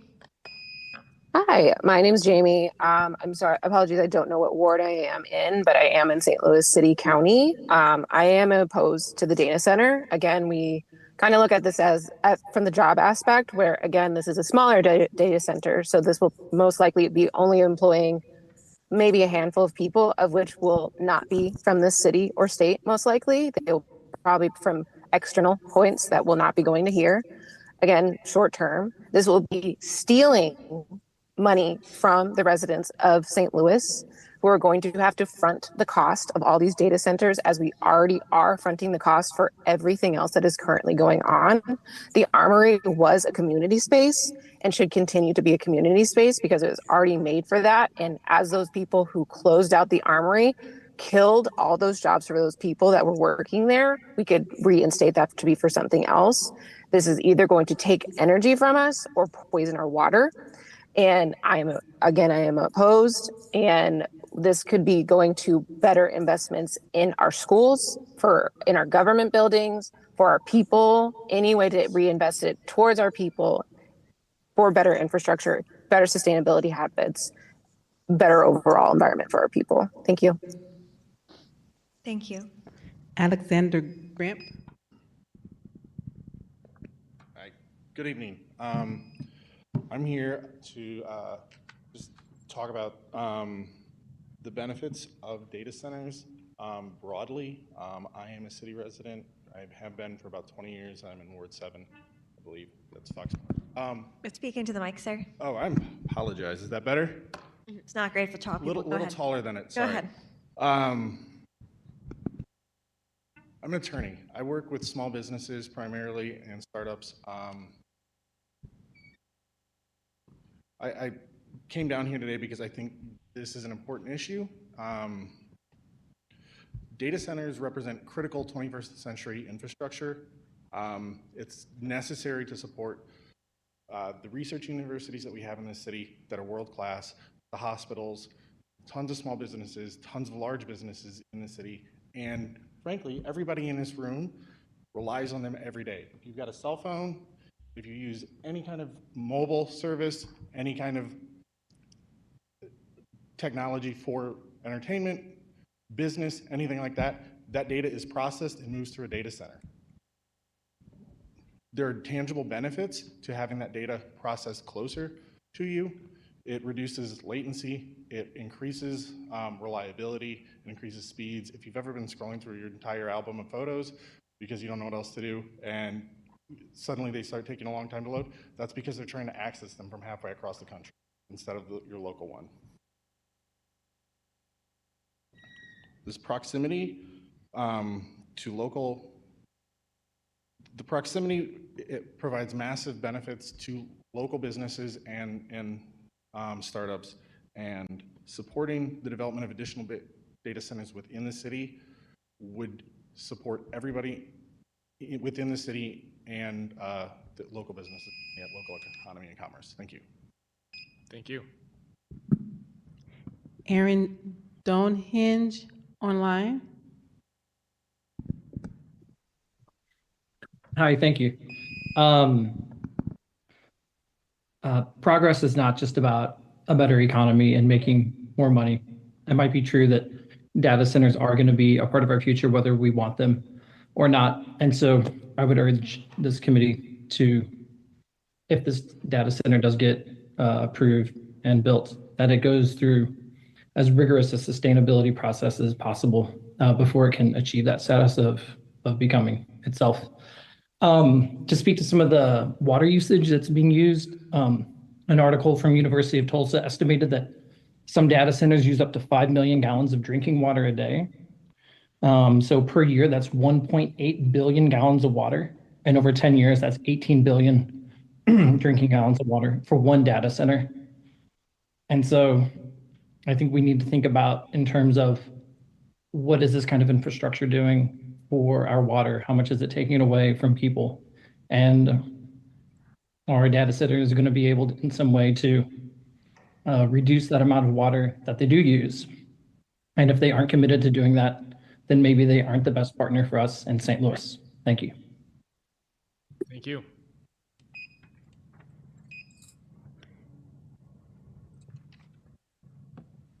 Emma Engel.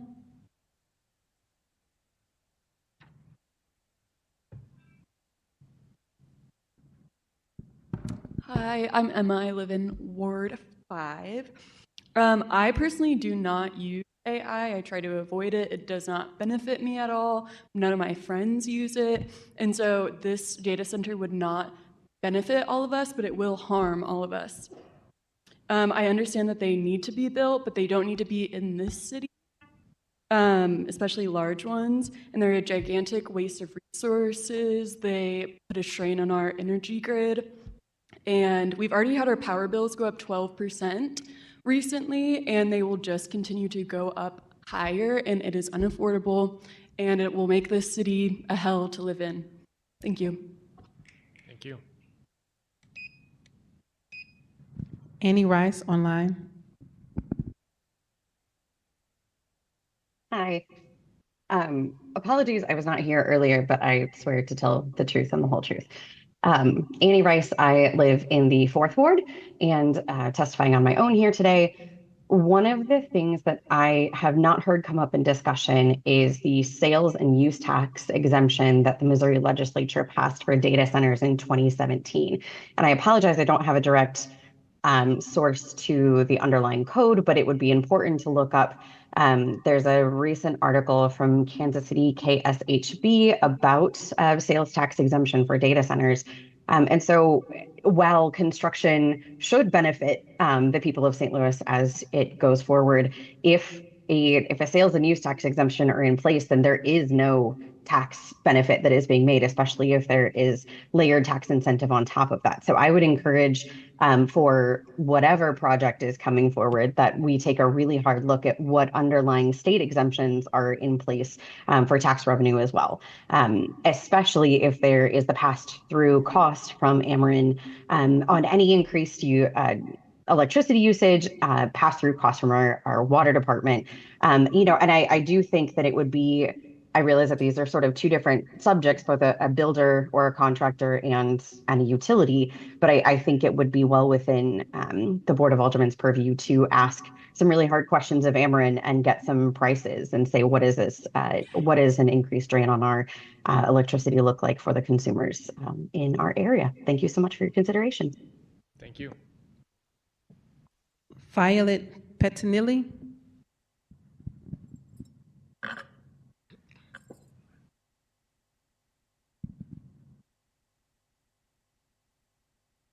Hi, my name's Violet. I'm from Ward 6, and I've actually lived in that ward majority of my life. I don't want to be redundant, but as most of us already know, St. Louis is in the top 3, if not #1 for highest crime rate. And upon comparing the map of this with the map of vacant and abandoned buildings, there's an astounding amount of overlap. This isn't all too surprising because at the same time, St. Louis is actually #3 for highest ratio of vacant houses to unhoused people, and this is as of November 2024, with about 99 homes per every homeless person. So I worry that with the presence of a data center, that will only increase, and we will beat out Syracuse, New York, and or Detroit, Michigan. And on a personal level, my utility bills have doubled just about every month these past months. And I've been an independent since I turned 18, and this is becoming beyond my realm of affordability. So with that, I would hate to see what the data center could do to contribute that. And again, a lot of people have talked about just allocation of resources. And when I'm listening to the possible pros, those are all very hypothetical, while the cons are very real and physical and affecting a lot of people in the city. And so to see that just exponentially grow with the presence of a data center is terrifying. Thanks. Rawlene online.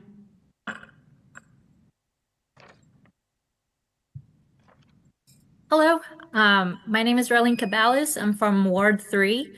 I am opposing the data center, and I do echo a lot of the cons topics.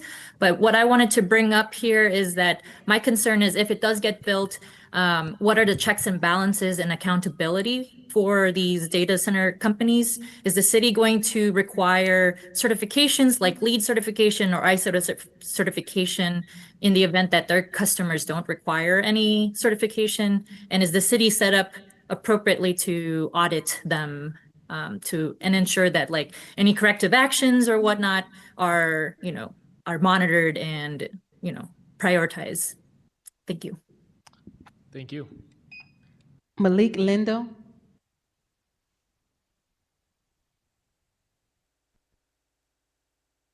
Give me 1 second as I load up everything.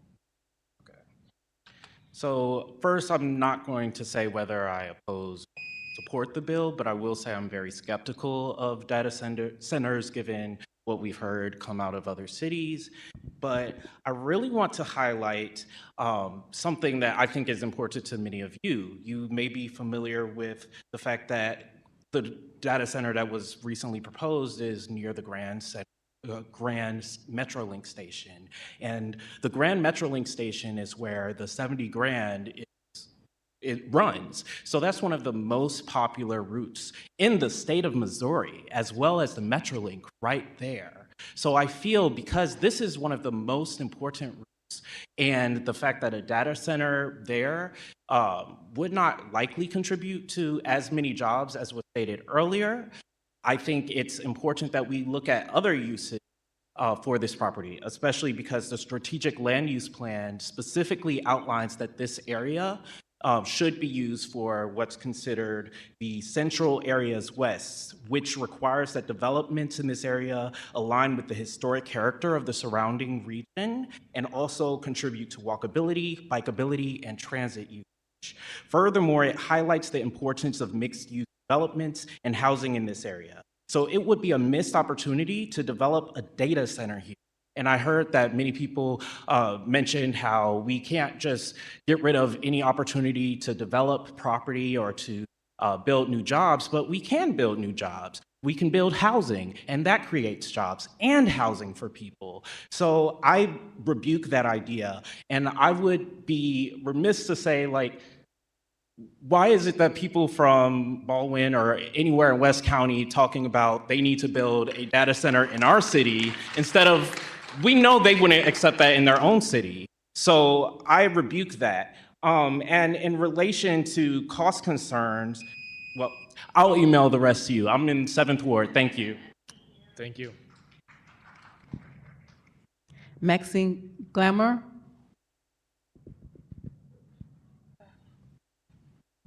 Wow, I can't believe I have to go after you, Malik. Hello, my name is Maxie Glamour. I'm the committee person for the 3rd Ward. I'm the president and co-founder of Trans Housing Initiative St. Louis, and today I'm coming on behalf of the Sierra Club. Right now, we're currently working on a project looking at energy burden for residents in the city of St. Louis, and we have recognized that the exponential amount of burden is placed on Black and Brown individuals in the city of St. Louis with rising bills. Some people have bills that were $80 that are now $1,000. Yesterday, I talked to a man who said that he turned off his electricity because he could no longer afford the bill. He is charging his phone and is sleeping in his car every single night. And so when we're looking at data centers, we can see that there is an increase in how much people's bills are increasing. They cannot afford their bills, they can't afford food, and they cannot afford to eat.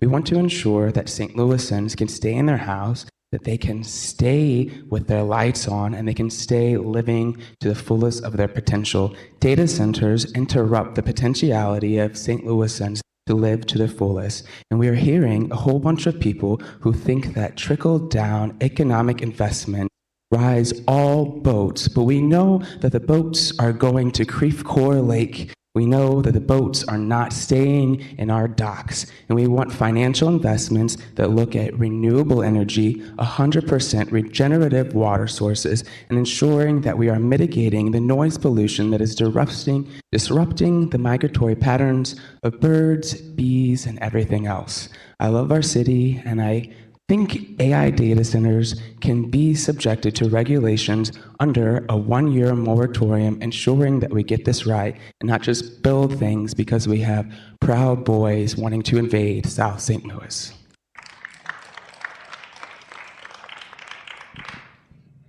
Adrian Cosby.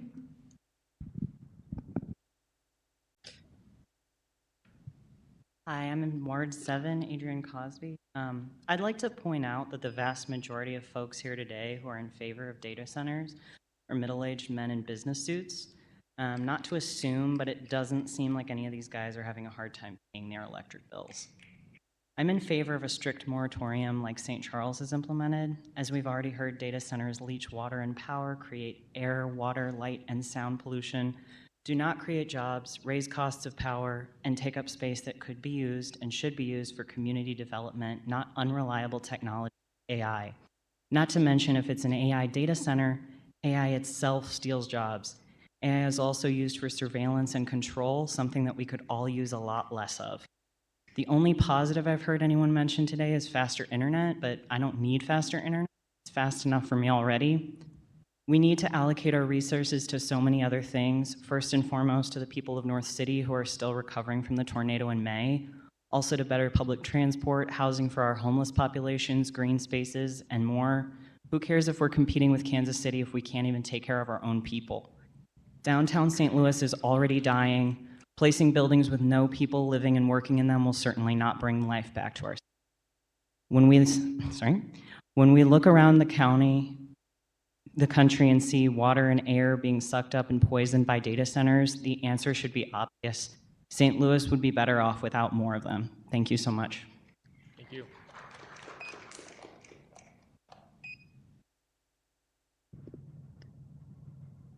Danny Kahn.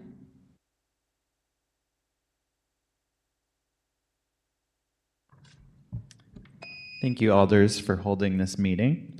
I'm Danny Kahn. I live in Tom Oldenburg's ward, and I am staunchly against data centers in order to protect the Mississippi River. I understand the need for development, but I do not understand why this is always focused on big ticket projects despite the cost to our community and environment. It smells of short-term profit seeking. It smells of big tech companies trying to encroach on our city. It smells of gentrification. Data centers are an attempt to abuse our rivers and other natural resources and raise utility costs to get a political win as being open for business. But the benefit of data centers are very minimal, and at what cost do we abuse our rivers?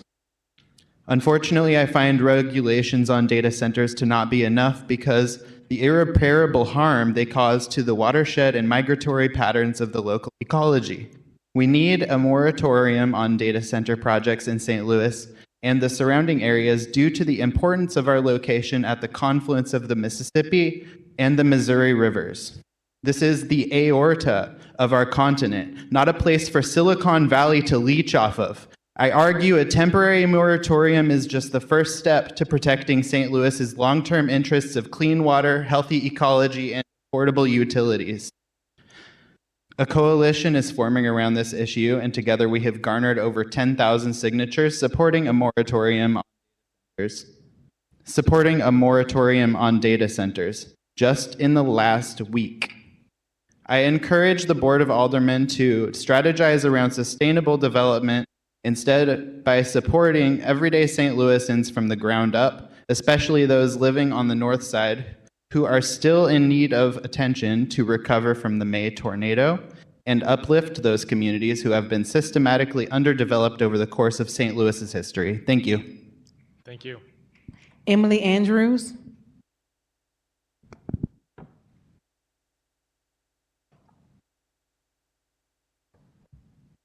Good afternoon. Thanks for the opportunity to be here.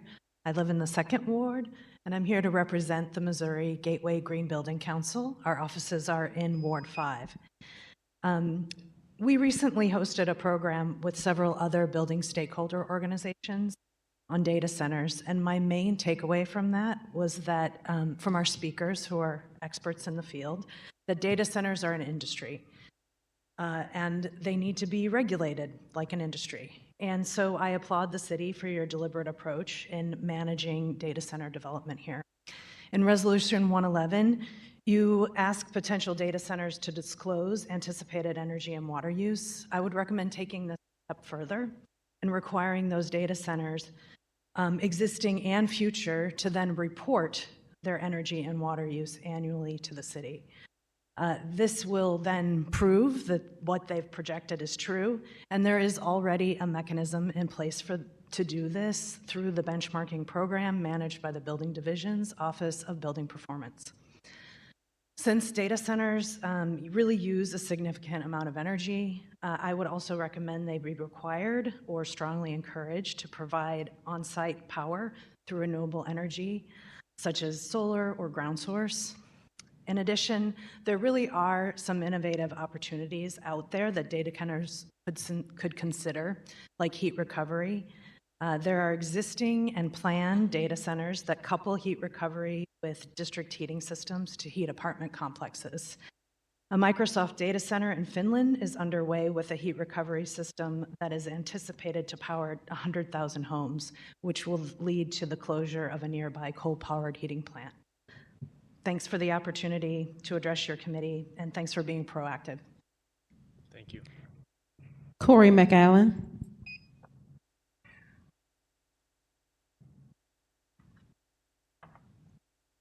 I'm guessing that's me. It's Carrie McCullen.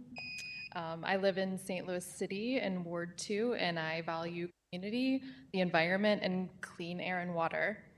I, along with 10,408 others, oppose AI data centers in St. Louis. We want a 1-year complete moratorium on data centers here. What will data centers do for St. Louis besides provide temporary jobs and extract wealth and resources from our communities who need it the most? St. Louis residents feel sold out, and we need leaders who will side with us and not big business. St. Louis has a long history of environmental racism, redlining, and blight, specifically in North and West St. Louis. Tax abatements in particular disproportionately affects Black, and Brown students. While our North and West Side neighbors are still recovering from May's tornado, we want to develop the Armory as a data center. Will these residents see the trickle down of a $1.5 billion Armory data center? To quote Tennessee's Lookout publication, Elon Musk's Grok data center in Memphis provides a textbook example of how the people who contribute the least to environmental harm often suffer the most from it. The facility's behemoth methane gas turbines increase Memphis's smog by 30 to 60% as they belch planet-warming nitrogen oxides and poisonous formaldehyde around the clock, pollutants linked to respiratory and cardiovascular disease. Clean air is both a constitutional right, according to the 9th Amendment, and a human right as per the United Nations.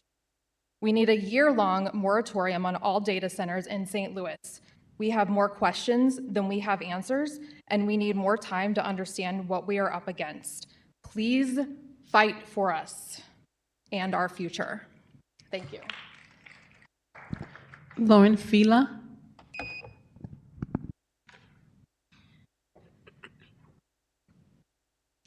Hi, I'm Lauren Filla. I'm in Maplewood. I am the co-chair of the Eco-Socialist Green Party of Eastern Missouri. I'm in opposition to this resolution because it doesn't do enough to protect residents from potentially irreversible harm. I'd like to bring the committee's attention to the petition that was signed by over 10,400 local residents, and that was in 9 days. And that petition calls for a year-long moratorium to fully assess the impact of data centers. Your constituents are saying that they want a pause, a real pause, to fully investigate how our water supply could handle this, what our power supply could handle, how much our electric bills would go up, what could be done with this space instead that benefits the community, and how many of these 353 redevelopment corps exist that reportedly have the authority to build data centers without resident approval. We're nowhere close to knowing the answers to these questions. In cities where massive data centers have been built, residents experience rolling blackouts and brownouts, loss of power, loss of water, because as was testified, these facilities use an incredible amount of drinking water. They use excessive light and sound pollution. They're big, buzzing dead zones that bring no vibrancy to the community, and huge increases in electric bills. These are the intrinsic features of massive data centers. They have no place in cities. They have no place in St. Louis. And I want to just point out, we don't have to approve something just because a developer asks for it. So often in St. Louis, what's called development is extraction. Massive data centers would extract our water. They would extract our power. They would leave us with pollution and high power bills. I'm not interested in decreasing tech latency when we have residents that can't afford their power bills, and we have enough pollution here already. Thanks. Thank you. Daniel Garcia.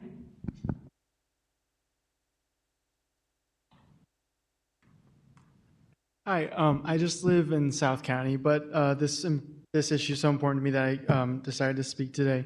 I won't reiterate what everyone's already said already, but I would also support a moratorium on data centers for at least a year to really understand what the impact is.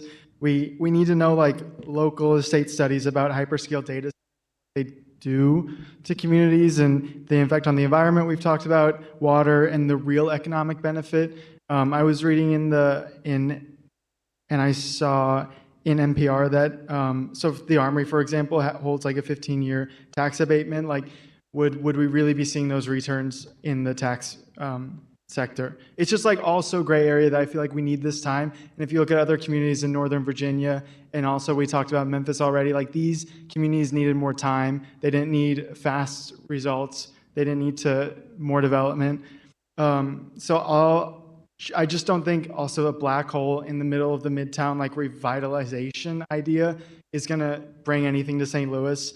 And as someone looking to move to the city, I don't know. I don't know if I want to live in St. Louis that has a huge data center in the middle of town. And I think that our city deserves the same outcry that St. Charles did over earlier in the year. So I'd like to see a moratorium on data centers in St. Louis.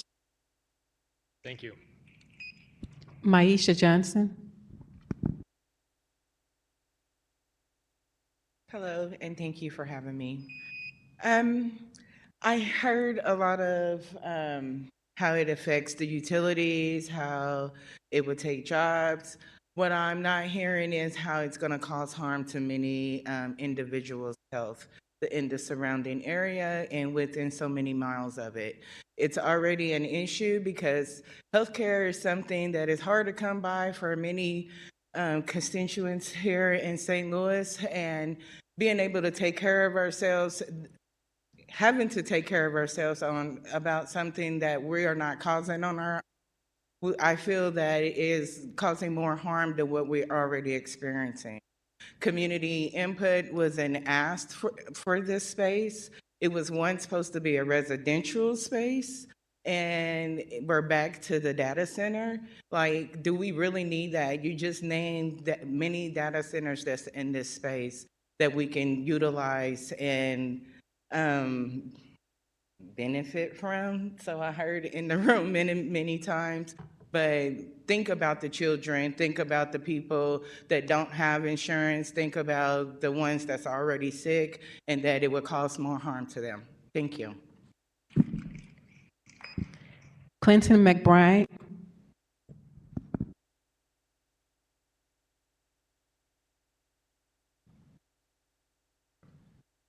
Good evening. Clinton McBride, Government Affairs Director for Labor's Local 10 and also a resident of the First Ward. Appreciate the opportunity to come before you this evening. I'll try to be brief because I know this has been long.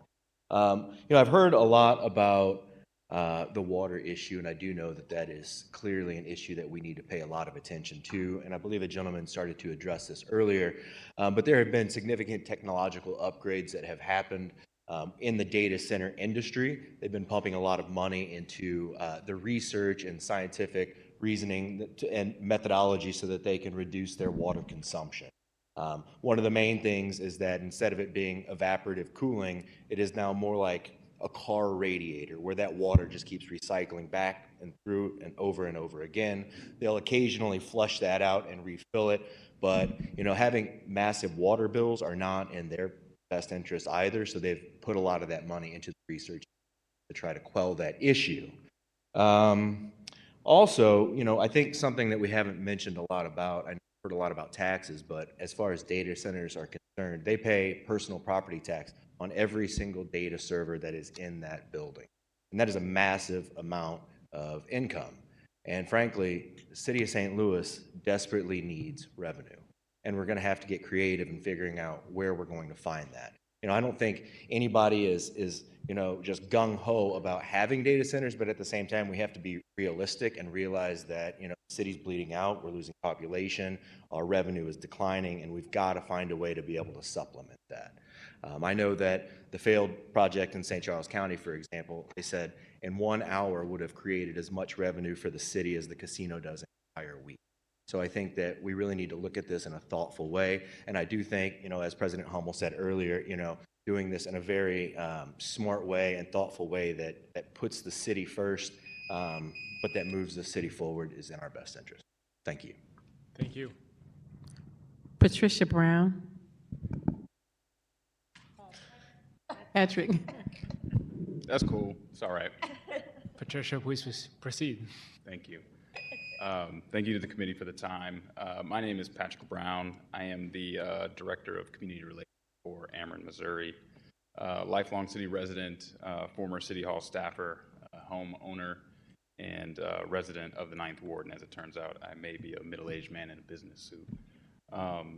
Ameren's focus is providing affordable and reliable internet for all of our Missouri customers, existing customers as well as businesses that move into our service territory.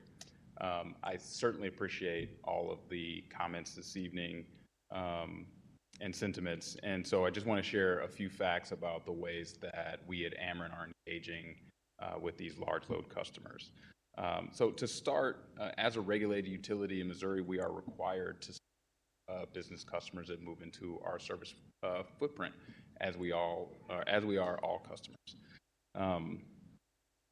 We are well positioned from an energy infrastructure standpoint to serve the growth of electric usage in St. Louis and across the state.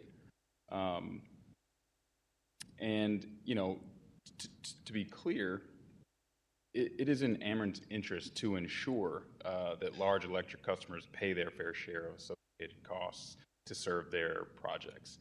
In fact, it is a new Missouri law, Senate Bill 4, that, and quote, prevents other customer classes and rates reflecting any unjust or unreasonable costs arising from service to large electric customers. I have a special appreciation for the balance that this committee, the mayor of the city, is trying to strike here. And in Ameren, Missouri, we really do view ourselves as partners to you in this work and want to support your community development work and your economic development work. Be happy to answer any additional questions around other protections that we have in place once we get to that point. Thank you. Thank you. Daniel Raish. My name is Daniel Rosh. I work in the data center industry. So I handle several gigawatts of different projects across the country, including hyperscalers, including some of the large tech companies. So I have some expert knowledge on the topic that I wanted to share. I'm not here on a professional level, I'm here on a personal level.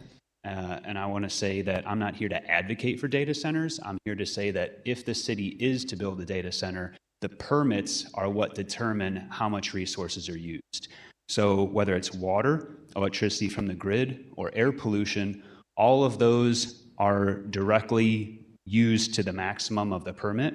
And I can help as a free consultant to write permits that can minimize these resources. So for example, of the several projects that I work on, there are technologies available, and they're quite popular at this point, for zero water usage for a data center. It's also possible to have a data center built that uses zero electricity from the grid, generating power on site. And the third resource being air pollution, there's also technologies available that use zero smog form pollution for this power generation.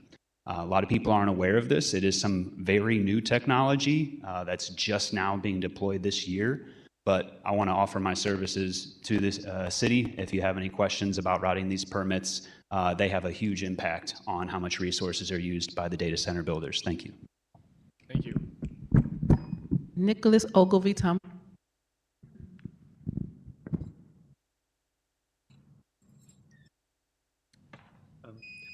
Thank you to the board for giving me the opportunity to speak on this issue. My name is Nicholas Ogilvie Thompson. I live in the county, not the city, but I hope you don't discount my testimony because I, along with everyone in the county and other nearby areas, will also bear the cost of this project.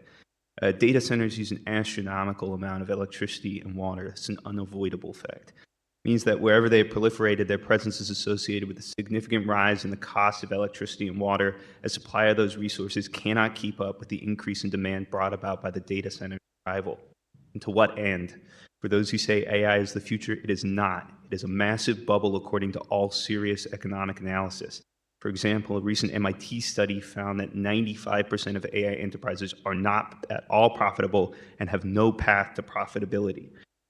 There's no business case that justifies the extraordinary capital expenditures in AI and the cost to the communities where these data centers are built. And so the money to build this data center can be put to much more beneficial uses in St. Louis.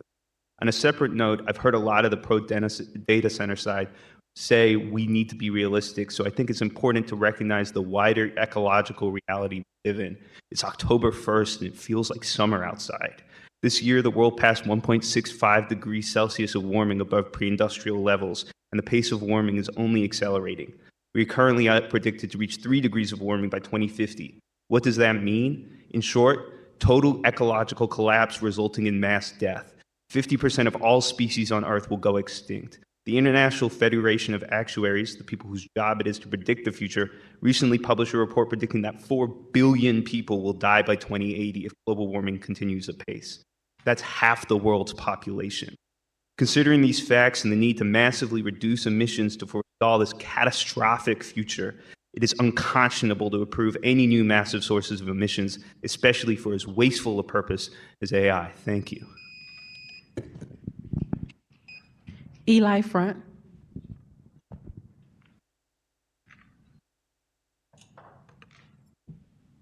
Hello, I'm Eli Front, resident Ward 8.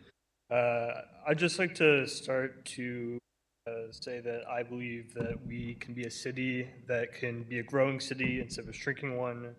We can be one of the greatest cities in the US, and I would like us to be one of them, but if we look at some of the greatest cities, the best across the US, one thing they all have in common is they all have plenty and plenty of data centers.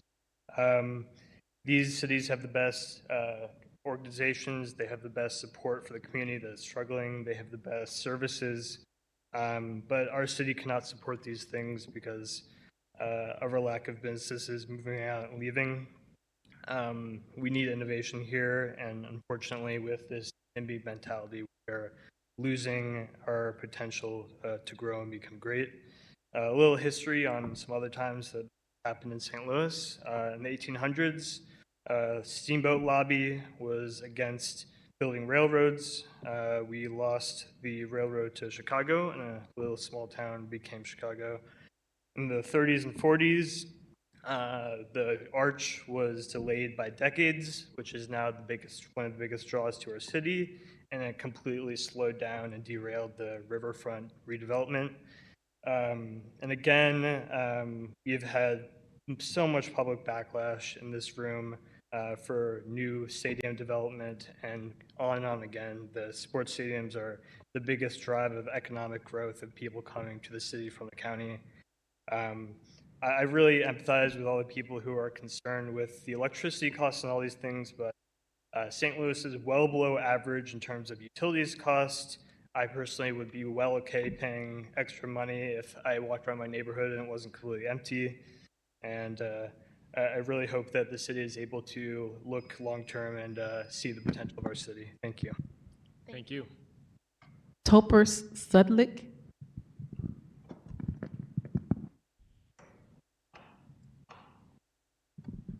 Hi, I'm Topher with the PSL. We organize around the city, the Party for Socialism and Liberation. I live in the county, but we organize in Fountain Park and across the city.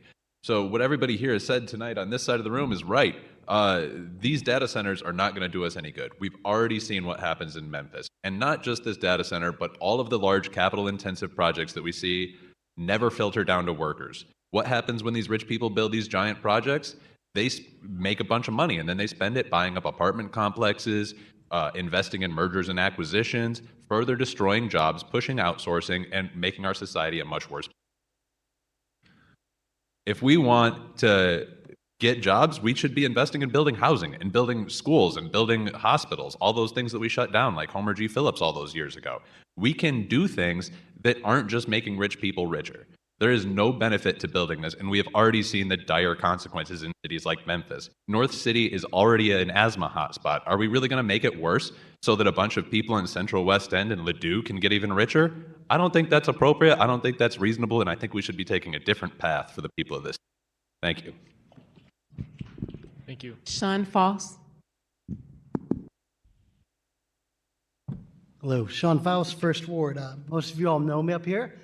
You also probably know that I'm an SLPS parent, and I wanted to say that there are a right way and a wrong way to do these data centers. There's one in Memphis that was mentioned several times called Colossus, I believe, and it is not doing very well for that community. There are also right ways to do this, and I'm really happy that we're pursuing an avenue that goes about it in the right way. I heard a lot of misinformation tonight about data centers. There are ways of doing this right. There's closed loop systems which use a lot less water. I could go into depth way more about that and the actual science behind it, and I'd be happy to do so, or even get some more electricians in here and know a lot more about it.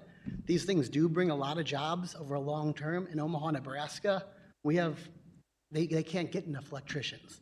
So there's a lot of job growth here. And as a parent of SLPS, there's a meeting going on about closing schools. This could really build tax revenue for SLPS and the city. So I don't want to push away data centers. Hopefully another brother of mine will be speaking more about SB4 and some of the things in there and how that ties in to these data centers. But I did want to say, Annie Rice mentioned a state tax program tonight. I have filed a sunshine request. This data center has at this time not filed for that request that Annie was speaking of. So I wanted to throw that out there as well. But I would like to ask that the committee here hopefully table this later on, because there are things in the resolution I think we could improve upon and modify. So I hope we can do that. Thank you guys so much. Hope to talk to you later. Thank you. Tim agreed.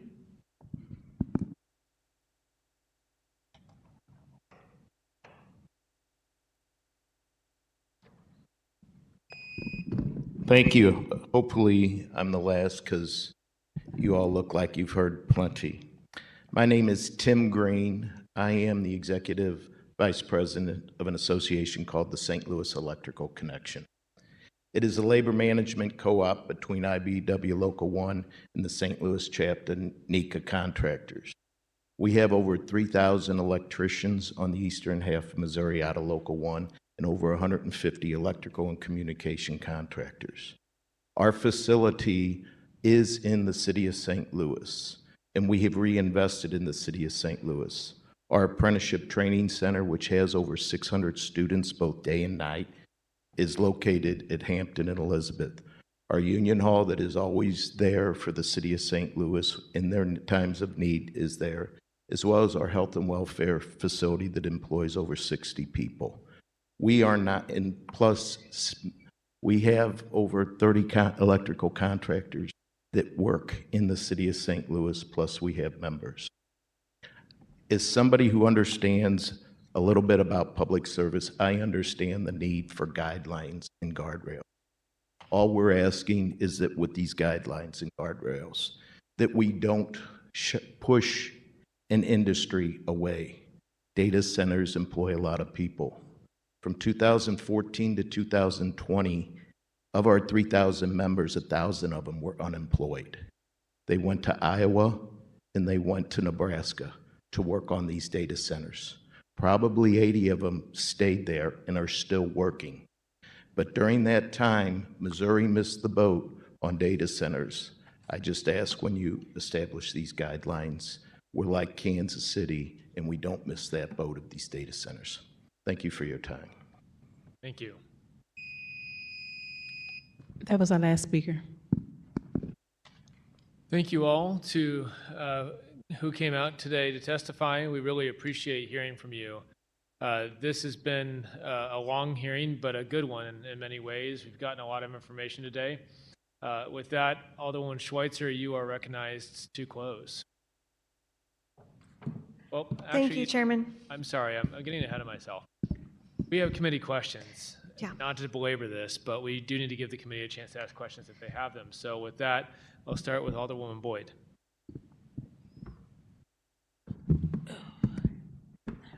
Thank you very much. Thank everybody that came out and has questions, has statements. I congratulate the people that collected 10,000 signatures. That was very powerful for those 9 days. So I applaud you. I need to get you working with me so I can get some stuff done. The questions that I have is to the sponsor. One, I wanted to make a statement. As a city, we were created in 1764.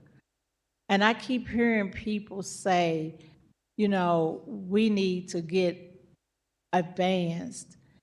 But I guess my question is, it seems like when you want to get advanced, you want to get advanced after the fact. We have over 12 data centers already. And so the question I'm asking is, why is there such an urgency for an executive order for future data centers? That's not making sense to me. Maybe I'm missing something. We didn't let the cow out, we didn't close the gate, and now we're saying, oh, okay, we're gonna monitor how many cows get in here. So I'm hearing all this information that you all are telling us that we need to do to ensure that data centers are on point, but we didn't do any of this with the 12. So how are we justifying this? Thank you. Thank you. That's a great question. Industry is so often ahead of government. That has happened for the entire history of capitalism, our country, the world. Industry moves faster than government does. We have seen negative effects of waiting too long to regulate industries. I think even something as recent and as simple as short-term rentals in our city in the city. Other cities have had regulations in place for years and years, whereas we still have regulations sitting in a temporary restraining order. And I don't know about your ward, Alderwoman, but in mine, the lack of regulations in the city of St. Louis certainly hurts the people in my community. So it is not a situation in which, because data centers exist, therefore we should not regulate them. It is because we know they exist, because we know there aren't regulations around them, because we know there are all of these considerations, and considerations from a lot of different folks, all different sides of the issue, that encourages us to move thoughtfully with deliberation to have regulations going forward, things that would affect what data centers have to report now and going forward, what energy use there has to be, information about how close they are to residents, how much effect they have of our residents, as I said, energy use, the bills that may increase. All of these things are things that we shouldn't continue to push off. I think St. Louis too often pushes off our responsibility to regulate, and that causes harm to our community. And so I think that's why it's important to be thoughtful and to move this issue forward. So I guess my question to you is, how many data centers do you have in your area, in your ward? I don't believe I have any data centers in my ward. Are they looking to bring one in your ward? I think that there are data centers that are interested in business in my ward, yes. Okay, and so what made you think this would be effective now? Yeah, I'm a member of the Planning Commission. The Planning Commission discussed at the beginning of the year some of the priorities. One of those priorities is clear and comprehensive regulations around data centers. And so as projects become more viable, as things come in front of the city of St. Louis, it is time to be more intentional about putting those regulations together. So Executive Order 92 talks about a 5-month timeline for these regulations, and in the meantime, leaning into the regulatory process that already exists, that some data centers, if they were in areas where, as warehouses, they would have had to gone through a conditional use process instead of just having them regulated as warehouses, which isn't an appropriate designation at all for what they do, what they are. But instead of having them designated as warehouses, having them defined as data centers from the executive order, which was already signed, going forward, and the various questions that they would have to be able to answer, which I took notes on every single person's comment, are a lot of the things that people were interested in, whether that is a tax incentive or benefit to the city, or whether that's about their energy or water use. Well, and then my other question, before all this happened, executive order, resolution, did anybody sit down with the water department and talk to them? The water department is very involved in these conversations. They have been talking about the effect of, one, data centers are changing rapidly. A data center that might have been built 5 years ago, or the one on, the ones that exist in the city now may have different functions than the ones that we're talking about with that are in existence for AI or specific customers. And they are aware that there's a lot of water use that is there, and they're interested in the water use, whether their infrastructure can handle the increased water use of a data center. Again, it's one of the things that's both discussed in the conditional use process from now going forward, as well as something mentioned as part of a need for the regulatory framework that the Water Division is putting together from their perspective and from what they expect in terms of use and infrastructure needs from their perspective as well. And that's all part of the executive order and resolution. Okay, I'm not gonna hold it up longer. My husband's gonna kill me. I owe him dinner now. I hear ya. And so I guess my frustration and my hesitancy is, again, the cowl is out and the gate is closed. And so we put information out that wasn't accurate. And if you're telling me these data centers were put in 5 years ago, so as we know the way technology works, as they grow and they build more, they get better. And so I'm looking at it's gonna get better and better as it go, because as this young group said, how it's impacted electric and water. And so I think each time they do it, they're trying to improve it. But I keep hearing people talk about North St. Louis. I am North St. Louis. And my ward is the ward that doesn't get the development, doesn't get the benefits. And so my residents are suffering all the way around. So I can't support this, because I think we need to slow down and we need to look at what we're asking and what we're trying to do, because I just feel that the data centers are going to get better, and regardless to what we think, technology is taking us over. And I'm not saying it's right, but it's for real. So thank you very much for answering. I do appreciate that, and I think that the 5-month timeline that's outlined in the executive order and the resolution for those clear, thoughtful, comprehensive regulations are really important to some of the things you bring up. I appreciate the people who have commented about the need for regulation to guide how data centers operate in our city. We can have requirements in the city of St. Louis for energy use, for water use, for building energy performance standards, for job creation, for tax creation. The list goes on and on. We can ask for that. That's what regulations are. They're saying, if you want to do business here, this is what you have to do. That is our job. That is part of what we do. And so when we think about having data centers, it is up to us to put in place standards for where they can go, what kind of energy burden they can put on us, whether they have to build their own energy infrastructure or whether they can plug into an already existing grid. All of those things are things that we can deliberate. And that is what this resolution and the executive order allows us to move towards, is that deliberation. It supports that type of deliberation. And, frankly, I think it's our job.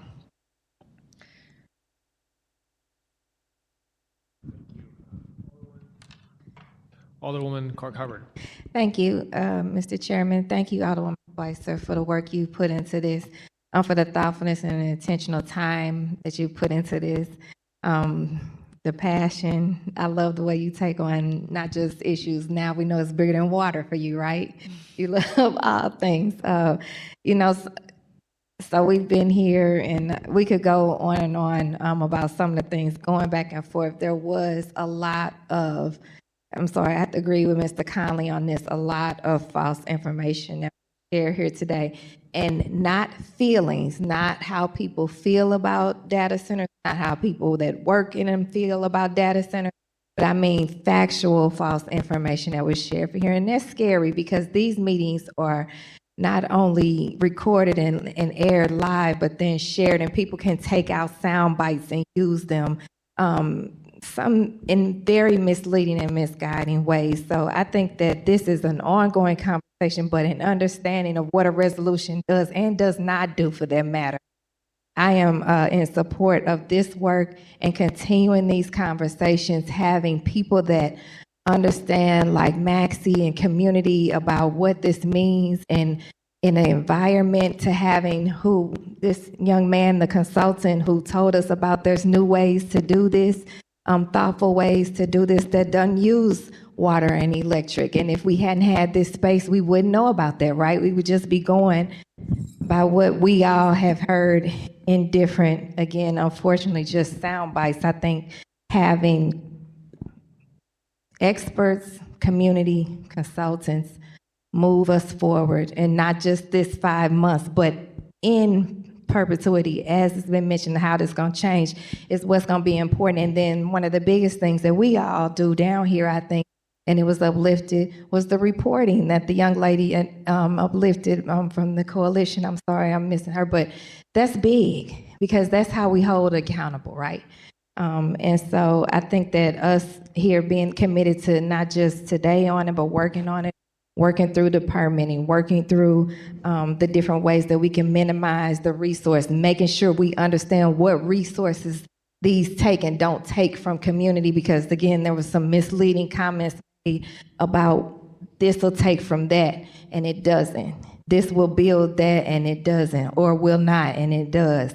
And so we just need to make sure that within the pause that we're taking here, that we inform and educate and empower our people the right way on what this means and how we can move forward as a community, as in a city, so it'd be best and better rather, because we know it is already happening, and best practices moving forward. So again, thank you, and I'm open to continuing conversations with anyone as we move forward and work together in responsible development down here for the greater good in our city. I really appreciate those comments, Alderwoman. I think you're spot on. The executive order put in place the conditions that are now in front of the things that have to be answered in front of the conditional use hearings before the Board of Public Service is making any decisions. It makes it so that anyone who has any comments about any data center going forward, at least until regulations are in place, but I do want to note that we put in here that the community needs to be at the table in future regulations, but that these are questions that will be answered. Thank you. Apparently I have to hydrate. And so this is a really important part, because this is what we need to know about these. We know the actual information from each project that comes in front of us, and people need to have an opportunity to see that as well, and then the city should make decisions from there. But this is not certainly enough. Those regulations need to be developed, and thoughtfully so. A lot of these things, again, that people spoke about in their comments are the things that need to be are laid out in the resolution and the executive order as what needs to be considered in the regulation. So I think there's a lot more agreement in terms of what the important things are than may have come across today. Thank you. Alderman Devoti. Alderwoman Schweitzer, first I'd like to thank you for your important work on this particular subject and your willingness to consider your position over the last 3 to 4 weeks. I might be alone in this, but with respect to the issue of data center, this is a subject that I've had to do a fair amount of education of myself over the last month. I admit I got caught flat-footed. Maybe it's my newness in this particular body. So anyway, thank you for your work on this and your education along the way. One of the benefits of following two experienced alders like Alderwoman Boyd and Alderwoman Clark Hubbard is we get to the point where there's not much more to say. I understand Alder Boyd's comments. I think they are very well taken about where we have been as a city, and where we are today, and how we need to think about how we go forward. So I appreciate those comments. I also echo Alderwoman Clark Hubbard's comments with respect to information and the importance of when we are here in a hearing or a proceeding like this to make sure that we are accurately conveying information and ideas so that as the public and others look and listen to us in the future, that they're getting a fair idea of what we're really here to discuss. Of course, we are here to discuss Resolution 111. And my concern with the education that I've done, as I've tried to catch myself up here, is how we present ourselves as the city of St. Louis with respect to development. I understand, I recognize and realize the need that there must be that is a balancing act, that no one or no industry should run roughshod over the city of St. Louis. On the other hand, we are in competition. That's the reality. There's been a lot of talk about competition on the other side of the state. I admit it, I tend to be a parochial guy. Frankly, I see competition across the border in St. Louis County, and I also see it in St. Charles County, in Jefferson County, and across the river. So I understand the need for this particular resolution and in the mayor's proclamation. I think it is, again, and I'm repeating myself, extremely important that the message coming from this body is we are willing to listen. I wish Miriam Keller was still here. I know Miriam is working very heavily with the Planning Commission. I think the work that is going to be done over the next 4 months, if my calendar is right in my head, is extremely important to convey that, we are open, that we are willing to listen, that these data centers provide valuable resources to this community and set us up for future development. I have come to the belief over the last month that these things are essentially infrastructure, that they are infrastructure that is crucial to our success as a municipality, as the city of St. Louis. So that's a long way of saying I am cautiously supporting Resolution 111, but I'm continuing to learn, I'm continuing to follow this. And I think it is very important, the work that the Planning Commission does over the next handful of months. Again, thank you for your work. Thank you for those comments, and I appreciate them a lot. I know we have a lot of different thoughts on this board, in this room, in this city about data centers, but I think that we agree that it is our job as a city of St. Louis to regulate industry, to regulate what comes in front of us, and that is what this suggests as a path forward and an expeditious one. So thank you for those comments. Alderwoman Cox-Antwi. Thank you, Mr. Chair, and thank you, Alderwoman, echoing my colleagues for all the work that you've done all this and also elevating the issue for something that is very clearly important to many individuals in our city. I appreciate the time that you spent truly over the past few weeks, I'll say, working on this. I do have a couple of questions, and I have pages of notes that I took from all of the constituent comments, but I think I'll share Alderman Devote's statement that many of my senior colleagues said a lot of what I have to say. I do have a couple of questions that I know you may not have the answers to, but in your work with the plan, I would just like to get more feedback on, and I understand they're not in the room with us.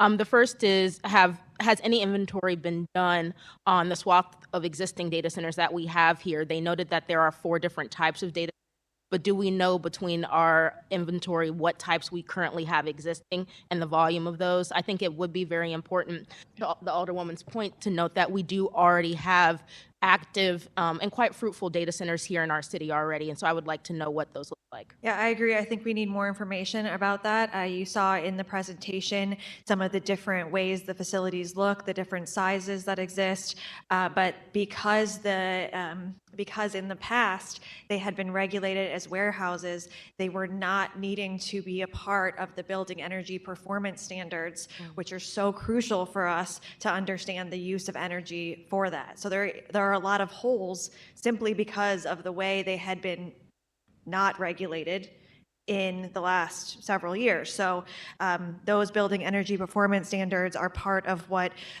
is suggested in the EO, in the executive order, and the resolution for the regulatory framework. But yes, I think a lot of the reasons why this is important is because we don't have a lot of the answers about what the data centers that are in our city, what they're doing and what benefit they have, as well as what environmental impacts they have, the impact on the surrounding communities. We know there is a lot of research being done in our city. We know that a lot of that research is relying on the data centers. So we have some sort of high level knowledge, but those specific, how much energy, how much water, how many jobs, things that are all part of what needs to be provided by through the executive order and is part of the regulatory framework. Those are things that we need, which is kind of brings back home the point of why this is so important for our work now.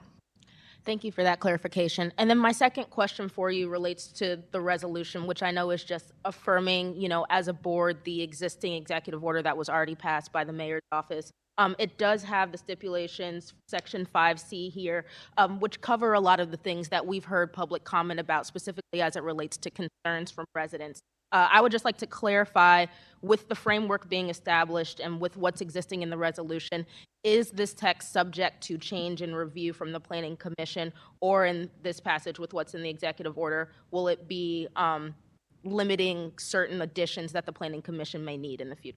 Yeah, this is all just about the conditional use process and the questions that are asked anytime a data center is before that board now. So it does not limit what can be asked in the future, and it does not limit questions that can be asked during the committee, during the hearings. It doesn't limit questions that can be asked by the planning department at all. It's more what is required to be provided as a minimum. As a minimum is the important note. For now. These are the questions that, between the planning staff, the mayor's office, my office, many stakeholders in the community, and frankly, being very aware of the issue myself, and from so many people in this room, the types of questions that we need to have answered, which is why there are, fully 40 questions that each project would have to be able to answer about their project. Okay. I do think that flexibility is important, so I appreciate you clarifying that this is not going to be a limited scope of questions and that it could be dynamic, because I do think that's an important point, just given what we heard in this room, that there are maybe tweaks and improvements that are necessary. Some people think it's not comprehensive enough. Some people think it's too comprehensive, but I think the important point in what we're starting to do here is have a conversation. And I agree with what you're saying about the fact that that's our job as a body, to regulate, to have conversations that we recognize are difficult. So I appreciate your clarification on that point. And I'll close by saying I do agree with a lot of what was said in this room, which is that St. Louis is in an interesting point. I know a lot of people reference things that are going on in St. Charles and O'Fallon and Afton, and I think it's important to remember that we are St. Louis. We are a major city. And I'll steal something that my constituent noted, which is that St. Louis has experienced all of these revolutions in a long time because we're a very old city. And in the 8th Ward in particular, we have some of the oldest industrial area. And what we've seen is that industrial area hasn't changed a lot, but industry has changed. So we can't rebuild in an area industry the way it was done before in the city. I think we need to look at how we do it differently, but it needs to be very intentional. And what I will say is I think your resolution does put us on a path to have those conversations, and I appreciate you bringing it, and I am supportive of it for that reason. But again, I think the regulations that we put in place need to be very intentional and not prohibit us from the growth we know we desperately need. So thank you. Thank you, Alderman. Thank you. Thank you. With that, I'll just finish this up here. So I think data centers are relatively new still, and we're learning more about them every day. Artificial intelligence is new. The driving force behind the demand for data centers is AI, and so we're still learning more about that. But we're also reading that 95% of generative AI pilots at companies are failing. So I think we do not understand the demand for AI yet as a relatively new technology. And yet, I also know that communities that have had data centers put in them have seen detrimental effects to their quality of life. And it may be that new technologies may mitigate some of those issues. But as we pointed out, industry is often way ahead of government. And so I hear the need to slow down and get this right.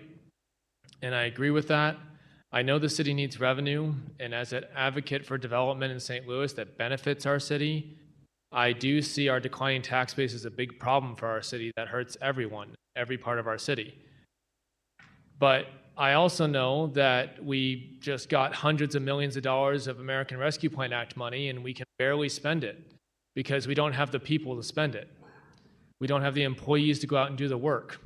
So what St. Louis needs is people. And what data centers bring is not people.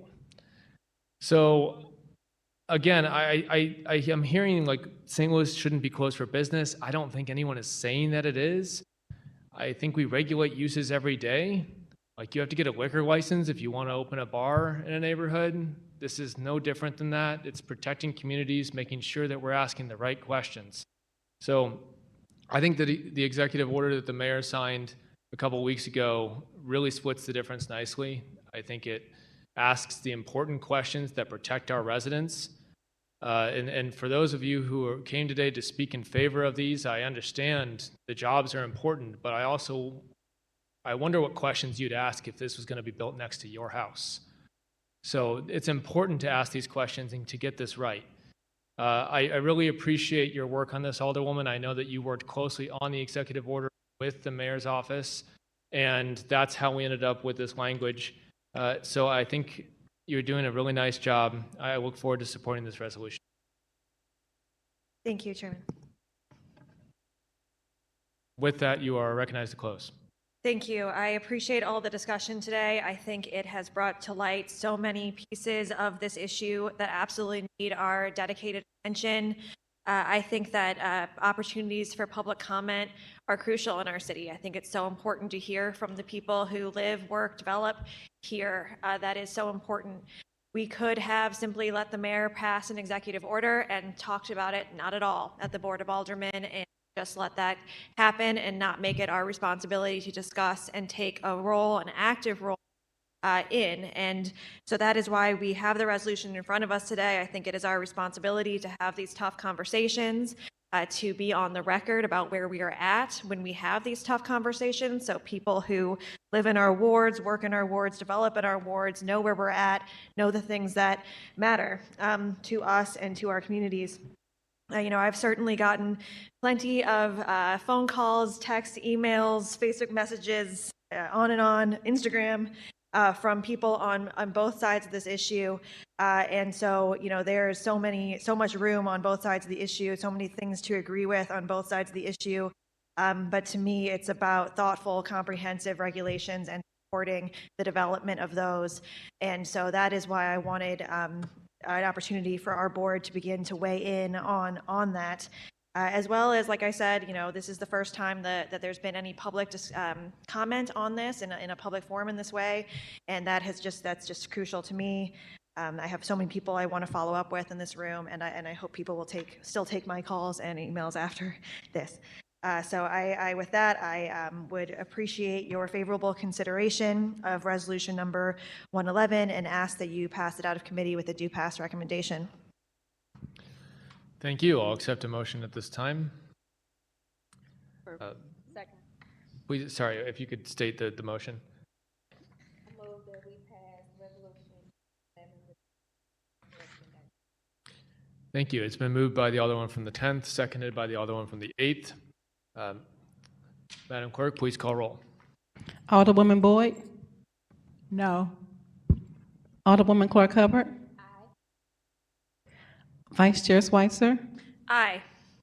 Alderman Devotie? Aye. Alderwoman Cox Entwee? Aye.